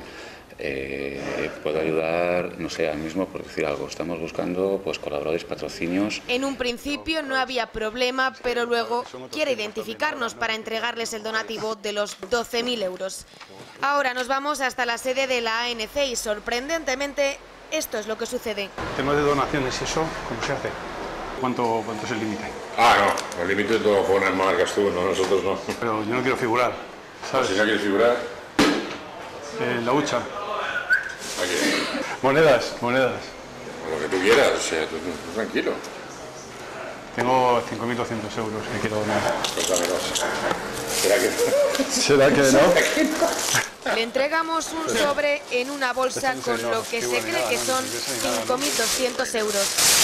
Son billetes de 20. Vamos, quédate la bolsa, ¿vale? Oye, nada. A vosotros, sin vosotros no sabemos nada. Una donación que, por no ser porque eran trozos de recortes, habríamos financiado a una de estas entidades independentistas. Queda demostrado con esto que reciben donaciones sin exigir el origen del mismo, como en esta ocasión, que no nos ha costado nada entregar el dinero sin dar ni tan siquiera nuestro nombre. Pues esto fue, me decía Arcajoy y matiza que no dimos dinero realmente, ¿no? Sobre todo porque yo creo que ni lo tenemos, pero sí, evidentemente ha quedado demostrado en el reportaje que eran recortes.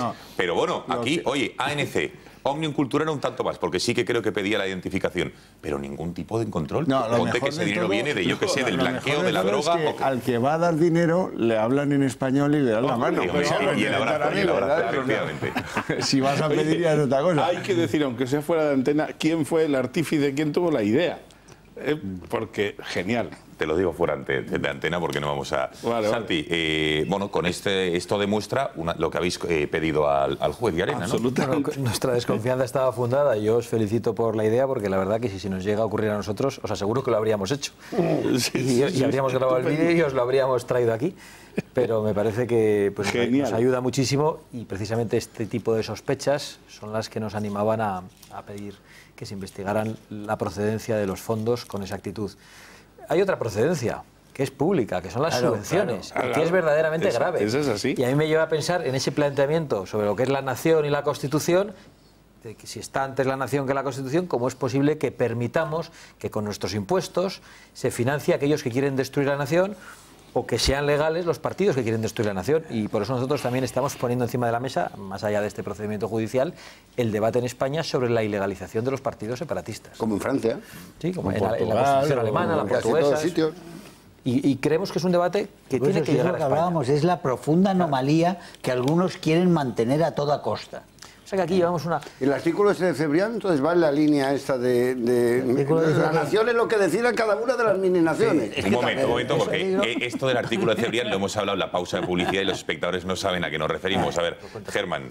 Bueno, Juan Luis Cebrián escribió ahora, esta pasada semana, un artículo que evoca mucho uno suyo que tuvo una enorme trascendencia, que se publicó en marzo del 2001 y que fue el artículo después de las elecciones vascas, en las cuales estuvieron a punto, Mayor Oreja y Nicolás Redondo, estuvieron a punto de ganar para el constitucionalismo las elecciones vascas y se quedaron a 13.000 votos o 12.000 votos.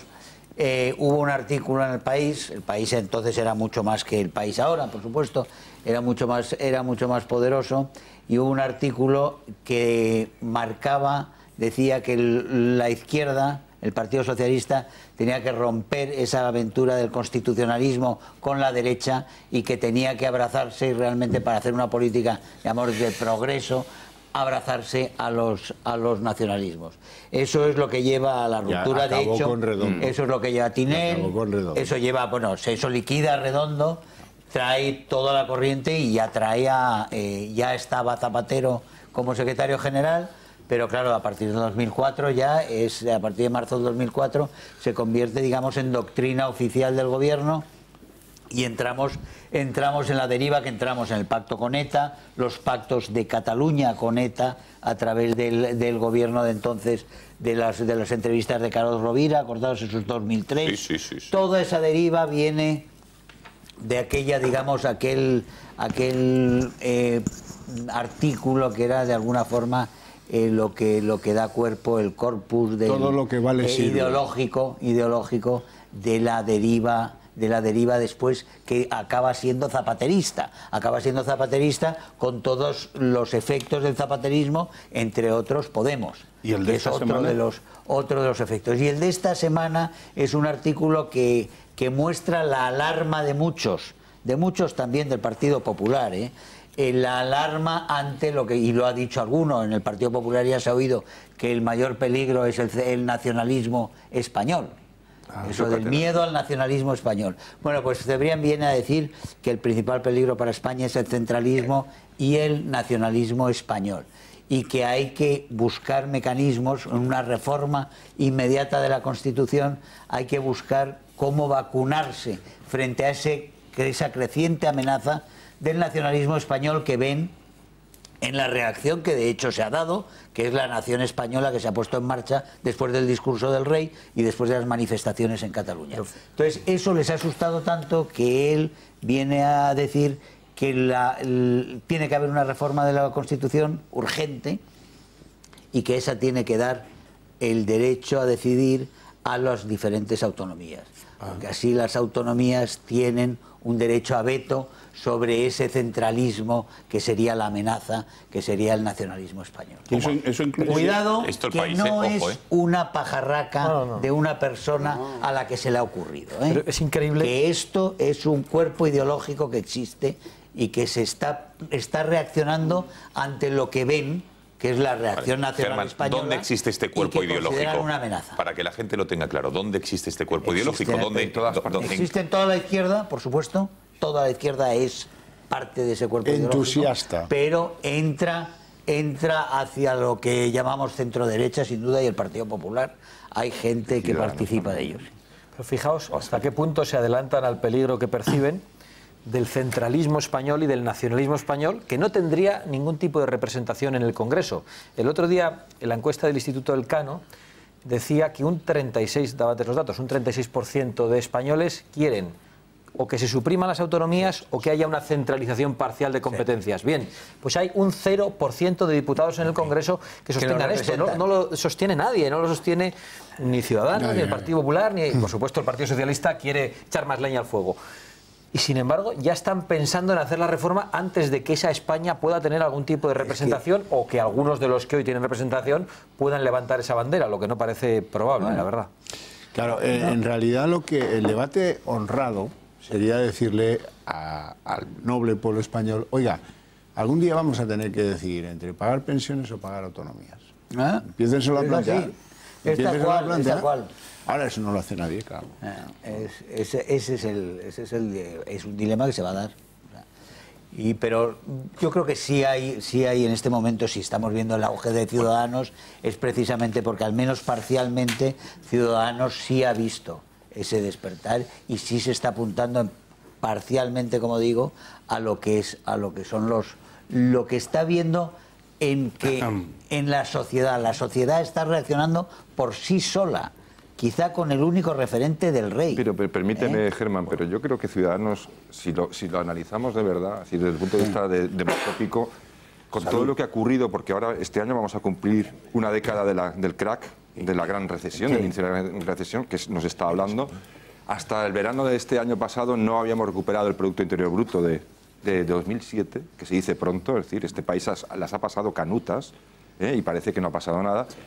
Y Ciudadanos, sin embargo, es un partido que realmente tendría que estar arrasando en las encuestas. Es decir, felicitarse porque ganas 3 puntos, habida cuenta de todo lo que el bagaje que llevamos y habida cuenta de que el Partido Popular está incurso en unos escándalos que tendrán que dictaminar los tribunales y tendrán que dictaminar los jueces, pero que desde luego no en cualquier otro país hubiesen acabado con ese partido. Me acuerdo yo... Bueno, los partidos tradicionales son duros de roer. Sí, pero bueno, ¿tú te acuerdas del caso de la CDU? ¿Te acuerdas del caso de la CDU? La CDU sigue. Ahí vemos la encuesta a la que hacía referencia Bascal, ¿no? Que hay un 36% de españoles que quieren o menor autonomía en las comunidades autónomas o un gobierno directamente sin autonomía. Bueno, hacía referencia Javier Venegas a la situación que dicen algunas de las encuestas, a la situación que dijeron las urnas el 21 de diciembre, poniendo a Ciudadanos como primera fuerza política y última al Partido Popular en Cataluña, y ahora van a ver los ataques, esta subida de tono, con acusaciones graves que está emprendiendo la nueva táctica del Partido Popular, entiendo, para frenar ese efecto Ciudadanos, que ahora me gustaría analizar si es flor de un día, si es un tema coyuntural o puede que haya venido para quedarse. Y posteriormente, por cierto, escucharemos la enorme rajada, si me permiten la expresión, que ha hecho hoy Pedro J. Ramírez, el director del Español, en el Congreso de los Diputados, con toda esa comisión sobre la corrupción, en este caso el caso Bárcenas, que pese a muchas cosas ya sabíamos, no deja de chocar cada vez que se vuelve a escuchar de nuevo. Pero en primer lugar vamos a ver esa ofensiva del PP contra el partido de moda, Ciudadanos. Después del batacazo histórico en las elecciones autonómicas, el PP ya no sabe cómo justificarlo. Además, parece que sus peores pesadillas pueden hacerse realidad. Una encuesta acaba de colocarles como tercera fuerza en las generales, algo que no ocurría desde hace 30 años. Y curiosamente, Ciudadanos, al igual que en Cataluña, ganaría las elecciones. Es decir, le quita el puesto a un PP que lleva más de 8 años de mayoría absoluta. La tensión sale a relucir. La gota que colma el vaso es la negativa de Ciudadanos a cederle un diputado al PP para que no se queden sin grupo parlamentario en la Cámara catalana. El PP señala a los naranjas como su principal problema y el ataque se convierte en una agresiva estrategia, acusando a Ciudadanos de egoístas. El egoísmo de Ciudadanos les hace anteponer sus intereses a los de todos los catalanes. Oportunistas. Albert Rivera prefiere negar grupo al PP de Cataluña antes que fortalecer el bloque constitucionalista en el Parlamento de Cataluña. Y hasta mezquinos. Y me llama la atención es la mezquindad del señor Rivera en una situación como esta. Puede que el pacto de investidura de ambas formaciones esté comenzando a tambalearse, sobre todo porque los populares siguen manteniendo a la senadora Pilar Barreiro tras ser imputada en el caso Púnica. Amenaza, pero obviamente el incumplimiento por parte del Partido Popular del acuerdo de investidura tendría consecuencias en futuros acuerdos que pudiéramos tener con el Partido Popular. En definitiva, el Partido Popular declara la guerra a su mayor aliado, de quien depende para gobernar. ¿Se están equivocando de adversario? Bueno, Xavier, ¿cómo veis esta nueva ofensiva del PP? ¿Está justificada más allá de los comicios de Cataluña? Ojo el año judicial que tiene el Partido Popular, tremendo, como decía Javier. Sí. Claro, lo que pasa es que al final la sociedad se vacuna de todas estas cosas. Lo que ha dicho hoy Pedro J. Ramírez es para que mañana pues hubiera manifestaciones, hasta en Sevilla, donde solo se manifiestan cuando algún equipo va a segunda división. En realidad yo creo que todo esto tiene mucho que ver con el miedo que hay dentro del Partido Popular a que pues en bloque se le vayan cayendo eslabones, ¿no? Pues hoy Murcia, mañana Baleares, pasa mañana Valencia y se pasen en bloque con armas y bagajes a la tribu de Ciudadanos. En ese momento, pues hombre, la doctrina de un partido, pues eso, monopensante, es trazar bien las lindes, ¿no? O sea, que el que manda en el PP de Jaén, donde por cierto hay un drama, sepa que no es lo mismo y que ahí hay un Rubicón. Por eso el macho alfa sale a dividir la linde, a que todo el mundo entienda que, ojo, que esos no son nuestros aliados incondicionales ni solidarios y aquí cada uno está solo. Ahora, dicho esto, hombre, a mí lo de Pilar Barreiro me hace mucha gracia, porque si algo ha demostrado esta señora alcaldesa de Cartagena... Explícalo. Sí, bueno, esta es una alcaldesa del Partido Popular que gobernó en Cartagena, que mal gobernó Cartagena y que al final acabó imputada por una cosa menor, que es que le contrató a Alejandro de Pedro un lavado de imagen de esos en Internet que ha hecho a media España. O sea, lo mismo de Paz, de Pedro Antonio Sánchez, pero esta vez con la alcaldesa de... En este caso parece que no se llegó a pagar. En fin, bueno, el rollo de esto es que es igual. Pero me hace mucha gracia porque es que esta señora era parte del negocio antes y después. Primero, cuando el alcalde de Cartagena era Alonso, del PSOE, ella era la asociada.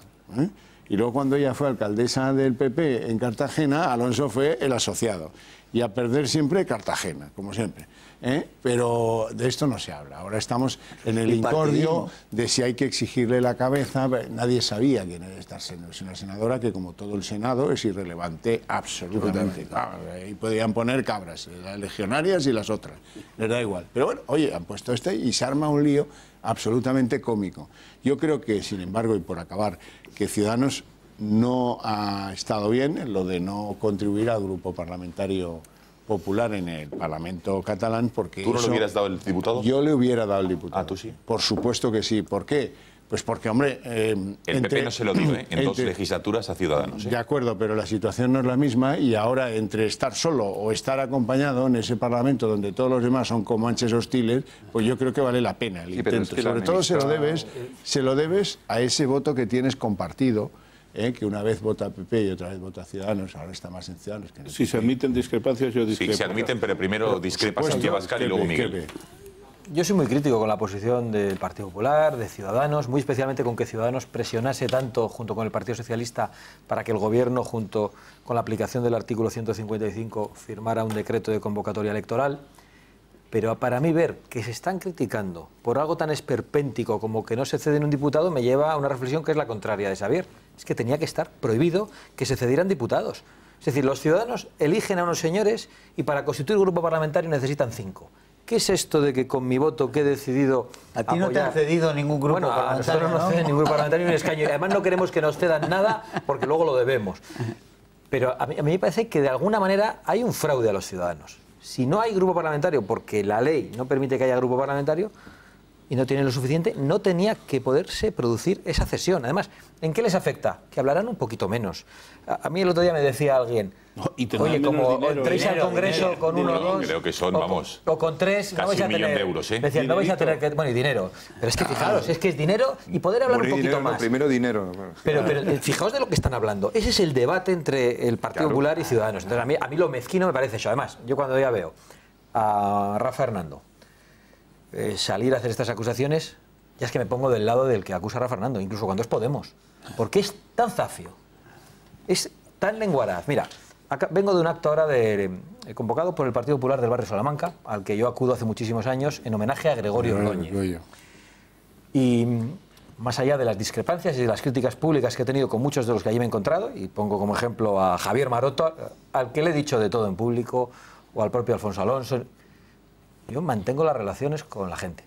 Con este señor, con Rafa Hernando, es con el único con el que ni me saludo. Entre otras cosas porque en una manifestación de víctimas, porque las víctimas le pitaron por la posición del gobierno, se me encaró de una manera muy agresiva, diciéndome que algunos, lo conté aquí en esta mesa de tiempo, lo que queríamos era un golpe de Estado y que salieran los tanques.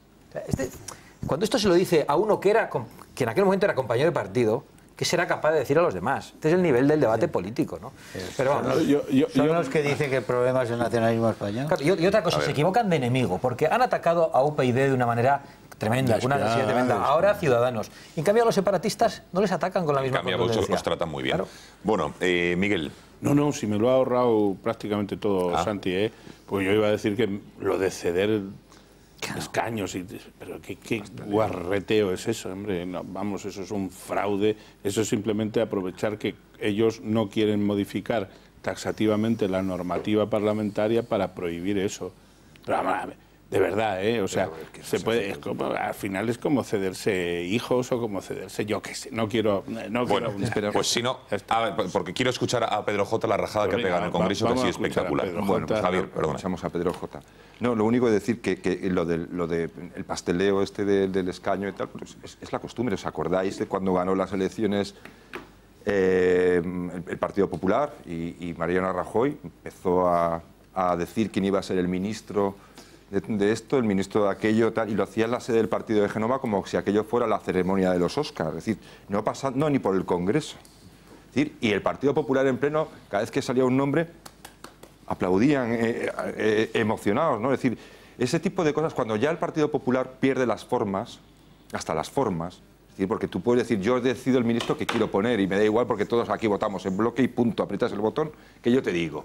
Pero claro, ya hacerlo descaradamente y delante de los periodistas en Génova, todos sentados ahí en una sala, y entonces iba diciendo quién va a ser el ministro de cada ramo y todo el mundo aplaudiendo sin pasar ni siquiera por el Congreso. Pues hombre, lógicamente, ¿qué vas a esperar de un partido que ha llegado incluso hasta perder las formas? Claro. Venga, vamos a escuchar, si les parece. Efectivamente, en esta comisión de investigación sobre la corrupción de determinados partidos políticos se centraba en el caso Bárcenas y hoy Pedro J. se llegó 3 titulares. En primer lugar, su comparecencia versaba sobre ese titular del periódico El Mundo cuando lo dirigía en junio del 13, 4 horas con Bárcenas, esa charla larga que tuvo con él, donde hoy ha dicho que él tiene 20 pruebas que implican o que suponen o que confirman la caja B del Partido Popular, que Rajoy estaba en ella. Habla de tipos de pagos de reuniones, quién cobraba, cómo se cobraba, en qué momento, si eran trimestrales, semestrales, etcétera, etcétera, etcétera, y acusa directamente de organización criminal todo lo que estaba ocurriendo en aquellos años. Vamos a escuchar al exdirector del Mundo. Pero ante mi creciente interés y asombro, yo me encontré con que lo que Bárcenas me fue describiendo fue el modus operandi de lo que inequívocamente fue apareciendo ante mi capacidad de discernimiento como una máquina de delinquir instalada en la sede central del principal partido político de este país. Durante al menos 20 años se habían estado recibiendo donativos en metálico en la sede del Partido Popular, que en algunos casos llegaban en bolsas de plástico, en bolsas de deporte, que en algunos casos eran directivos de las empresas. Esas entregas se realizaban en el despacho del tesorero, que era Álvaro Lapuerta, y en presencia del gerente, que era el propio Bárcenas. Se hacían dos anotaciones. Una que hacía el señor Bárcenas en una especie de libro de caja, que Álvaro Lapuerta extraía de su cartera una pequeña tarjeta de visita y que con letra minúscula iba apuntando las cantidades que se recibían y quién era el donante. A mí me llamó la atención la reiteración con la que el señor Bárcenas quería poner en evidencia el papel central que en toda la trama había desempeñado Mariano Rajoy, y que siempre habló de que los sobresueldos se cobraban por parte del presidente del partido, del secretario general y de los vicesecretarios, los sobresueldos en B. Él no me mencionó ni una sola intervención personal del señor Aznar, y sí que me mencionó hasta 13 episodios en los que estuvo implicado el señor Rajoy. Bueno, es lo que dice Pedro J. de esa conversación de 4 horas con Bárcenas. Decía Horcajo que en cualquier otro país esto hubiese supuesto, desde luego, algún tipo de reacción. Mario, no sé si te sorprende, no sé si te algo nuevo de lo que ha aportado hoy. Hay dos aspectos, ¿no? Uno, la financiación de los partidos políticos, y otra, la utilización de esa financiación ilegal para sobresueldos. Lo primero, sería cínico que yo dijera que me sorprende, ¿no? Porque lo conozco perfectamente cómo funcionaban los partidos políticos, y lo he dicho en esta casa en más de una ocasión. La primera vez que yo me senté en Banesto siendo presidente, apareció por allí, y ya lo he dicho aquí, lo repito, el señor Roca. Eran unas elecciones autonómicas. ¿Y qué tal? Bien, no, vengo ¿a qué? No, pues la contribución que tradicionalmente ha efectuado Banesto. Y digo, Banesto hacía contribuciones a los partidos nacionalistas. Me diga, pues llamé al anterior presidente del banco y me dijo que sí, que sí. Ah, y entonces, ¿cómo se le da? Pues a través del delegado de Barcelona. ¿Y cómo se justifica? Y en ese momento sacó una factura que ya traía preparadita y ya está. Bueno, pues muy bien, o sea que me lo sé. Hombre, ya la utilización de sobresueldos en B para cargos de personas que son importantes y que estaban ganando dinero y tal y cual, y que es que eso me suena barbarie, no sé, pero en fin, esto yo no lo he conocido. Eso sí que no lo he conocido. La financiación de todos, de todos los que yo he vivido, menos. Yo no he conocido la financiación ilegal del PSOE. Probablemente porque pensarían que las simpatías que yo sentía no eran excesivas, y que entonces venir a mi despacho a hablarme de eso no era muy útil. Pero lo de los sobresueldos no lo he oído en mi vida. Bueno, pero estuvo Filesa, ¿no? Quiero decir que... Por eso digo, pero que yo no lo participé. Yo no lo participé. Y sin embargo, el BBV, el tal, pues parecía que sí, claro.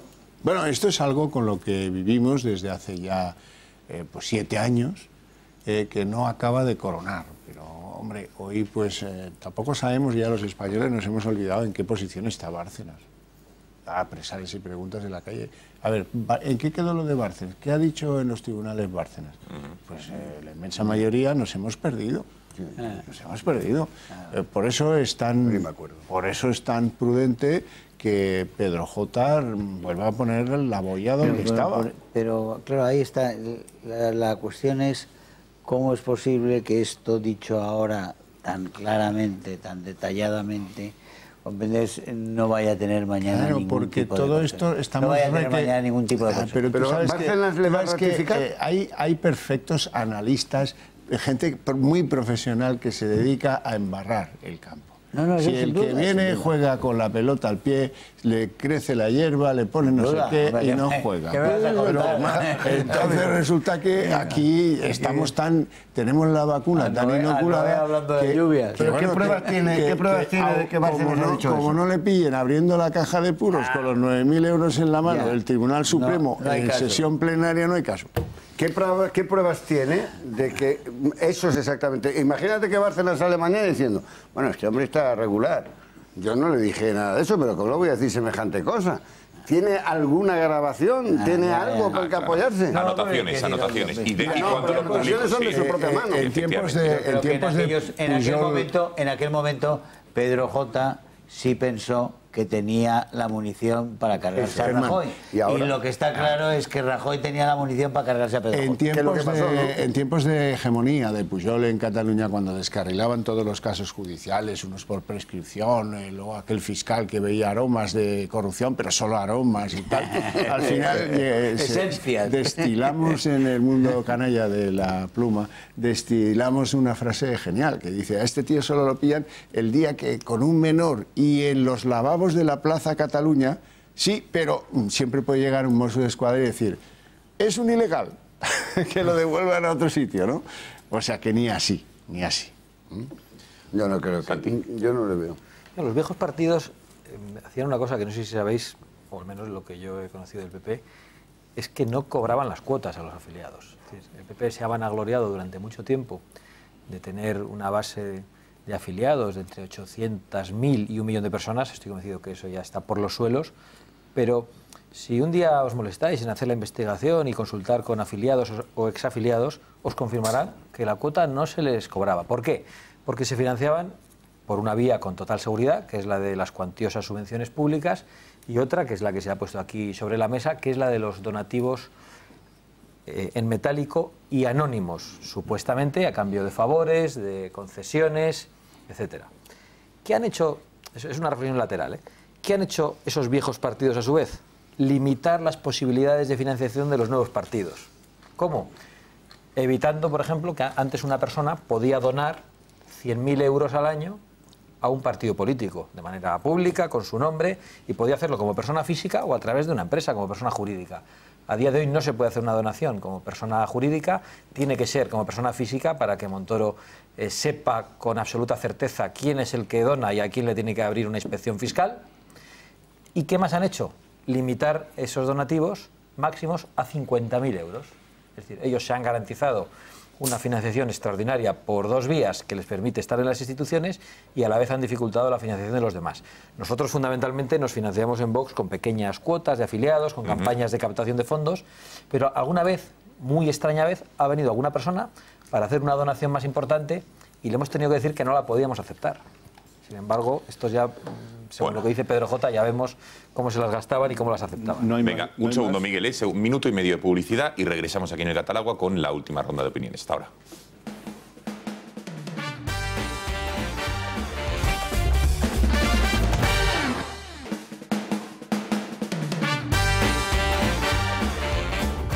La publicación de este artículo en el diario El Mundo, asegura su entonces director Pedro J. Ramírez, le costó su puesto. Una crónica que abrió una brecha con el gobierno y que le ha llevado hoy a sentarse a dar explicaciones ante la comisión del Congreso. 4 horas con Bárcenas es el título del artículo publicado el pasado 7 de julio de 2013. Luis Bárcenas me explicó que durante al menos los últimos 20 años el PP ha estado financiándose de forma ilegal, recibiendo donaciones en metálico de constructores y otros empresarios. Así comenzaban, claras y directas, las primeras palabras del escrito de Pedro J, que además de afirmar la financiación irregular, desveló el modus operandi. El dinero se entregaba en bolsas, maletines o maletas en el despacho del tesorero Álvaro Lapuerta en la calle Génova y en presencia de Bárcenas. Una información que no pudo llegar al ahora director del Español si no fuera por la buena e íntima relación con el extesorero del PP. Ese vínculo también le permitió publicar en el diario El Mundo esos llamados papeles de Bárcenas e incluso los SMS entre este último y el presidente del gobierno, Mariano Rajoy. Porque en este triángulo amoroso falta un vértice.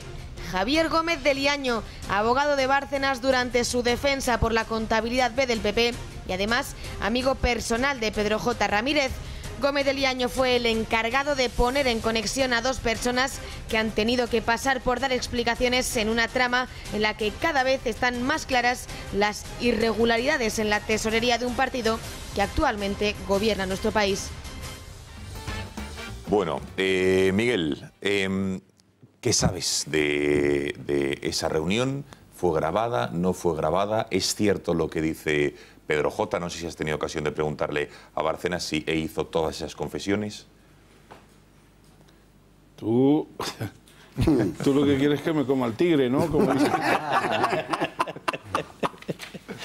Pues se verá. Yo lo que quiero es que des información a nuestra audiencia, por favor. Ya, pero vamos a ver, hay cuestiones que afectan más a mi secreto profesional y que yo no voy a transgredir.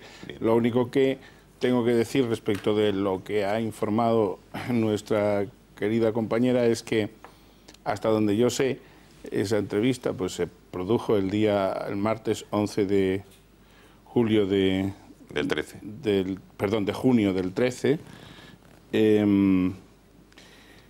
que yo creo que no duró 4 horas, que duró algo menos, que yo creo que el señor Bárcenas allí pues se produjo frente a un periodista de raza, que no es discutible esa cualidad que Pedro J tiene, se produjo pues en el deseo probable de dar una información que luego pues efectivamente Pedro J no publicó, sino cuando tuvo autorización de hacerlo, es decir, en eso hay gente que ha hablado de que Pedro J se tiró al monte, hizo lo que... Yo creo que no, Pedro J... y en cuanto al letrado Gómez de Liaño, yo lo único que sé, y esto sí que creo que es conveniente que se ponga de manifiesto, que con independencia de que luego se abandonase o se dejara la defensa de Luis Bárcenas por las razones que fueran, a Luis Bárcenas, a quien le debe su salida de prisión, sin duda es a este letrado, que ha sido también magistrado y que por manipulaciones mediáticas y de otro excompañero, que también es juez, que es Garzón, le echaron de la Audiencia Nacional en una, como digo, manipulación tremenda. Bueno. Entonces, eso es lo que te puedo explicar. A mí me ha llamado mucho la atención en la larga declaración de Ramírez hoy, que preguntado sobre si el gobierno tuvo alguna participación en su salida como director del Mundo, dice que efectivamente que ahí se produjo un vaciado de publicidad para presionar a los accionistas que le sacaran de ahí como fuera, y que luego la publicidad sí que se fue, pues volvió. Y le preguntan, oye, ¿y esto usted relacionaría algún despacho del gobierno con, en fin, los que pergeñaron este asunto? Dice, sí, claro, el de Soraya Sáenz de Santamaría. Oye, pues ¿por qué no le ponemos el espejo de Intereconomía para que se mire un poco aquí? Habría que decir, habría que ser un poco... Aquí es un terreno muy resbaladizo Javier, si me permite, porque aquí hay que decir que también porque tenía tanta publicidad este señor, ¿no? Es decir, en su momento antes, cuando se la quitan, ¿no? Es decir, cuando tú tienes una publicidad con la que han jugado los políticos y siguen jugando, y no solo los políticos. Un conocido editor de un diario también de raza dijo públicamente en una conferencia que para abrir su periódico tuvo que ir a pedir permiso a una serie de despachos de grandes empresas. Literalmente, esto no es ninguna intimidad lo que estoy contando, esto es público y notorio lo que él dijo. No me acuerdo yo quién era él. Sí, pues ya te acordarás. Dilo, Javier, dilo, por Dios. No lo voy a decir. Porque está ahí, o sea, el que quiera, sois periodistas, pues a trabajar. Yo no soy periodista, yo por eso tengo más dificultades de saberlo. En privado. Y no, te quiero decir que igual que tenía esa publicidad, se la quitaron, claro, pues Jota, tienes que aprender, es decir, es que hemos vivido en esta situación de dependencia. No, pero eso es lo que pasa. De una dependencia absoluta. Y que solo el público que nos ve ahora mismo nos puede salvar de esa situación.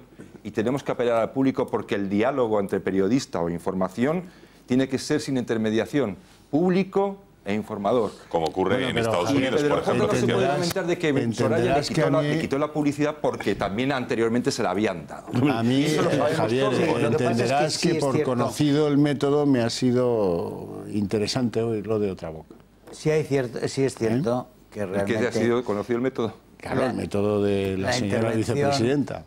Claro. La intervención siempre ha sido enorme en España, la dependencia ha sido siempre enorme. Absoluta. Pero la intervención que ha habido estos últimos años, realmente la que estamos hablando, es la peor que hemos tenido nunca. Completamente. No hay tiempo para más, nos tenemos que despedir. Santiago Abascal, presidente de Vox, gracias por haber estado esta noche aquí. Javier Venegas, un placer. Gracias a vosotros. Xavier Cajo, a cuidarse, que le veo un tanto cogido, ¿no? Sí. Tengo Guldina, frenador, arriba tengo un arsenal que le puede funcionar a usted. Germán, gracias, buenas noches. Mario, gracias. Estamos en contacto. Suerte, ánimo el viernes. Miguel Durán, a más ver. A más ver, y mis disculpas por el puñetazo en la mesa, querido Mario, que sabes que era solamente la afirmación de un ciego que no te ve. Sí, pues, no, es la afirmación de un amigo que me siente en el corazón. Así es, así es. Tiene usted los nodillos un tanto sangrentados, con lo cual... Hombre, sí. Tampoco ha sido para tanto, Bueno, gracias a los 6 por haber estado aquí y a ustedes gracias por su confianza, por haber sintonizado con el Gata al Agua para informarse, entretenerse. Volvemos a las 10 mañana. Que pasen buena noche. Adiós.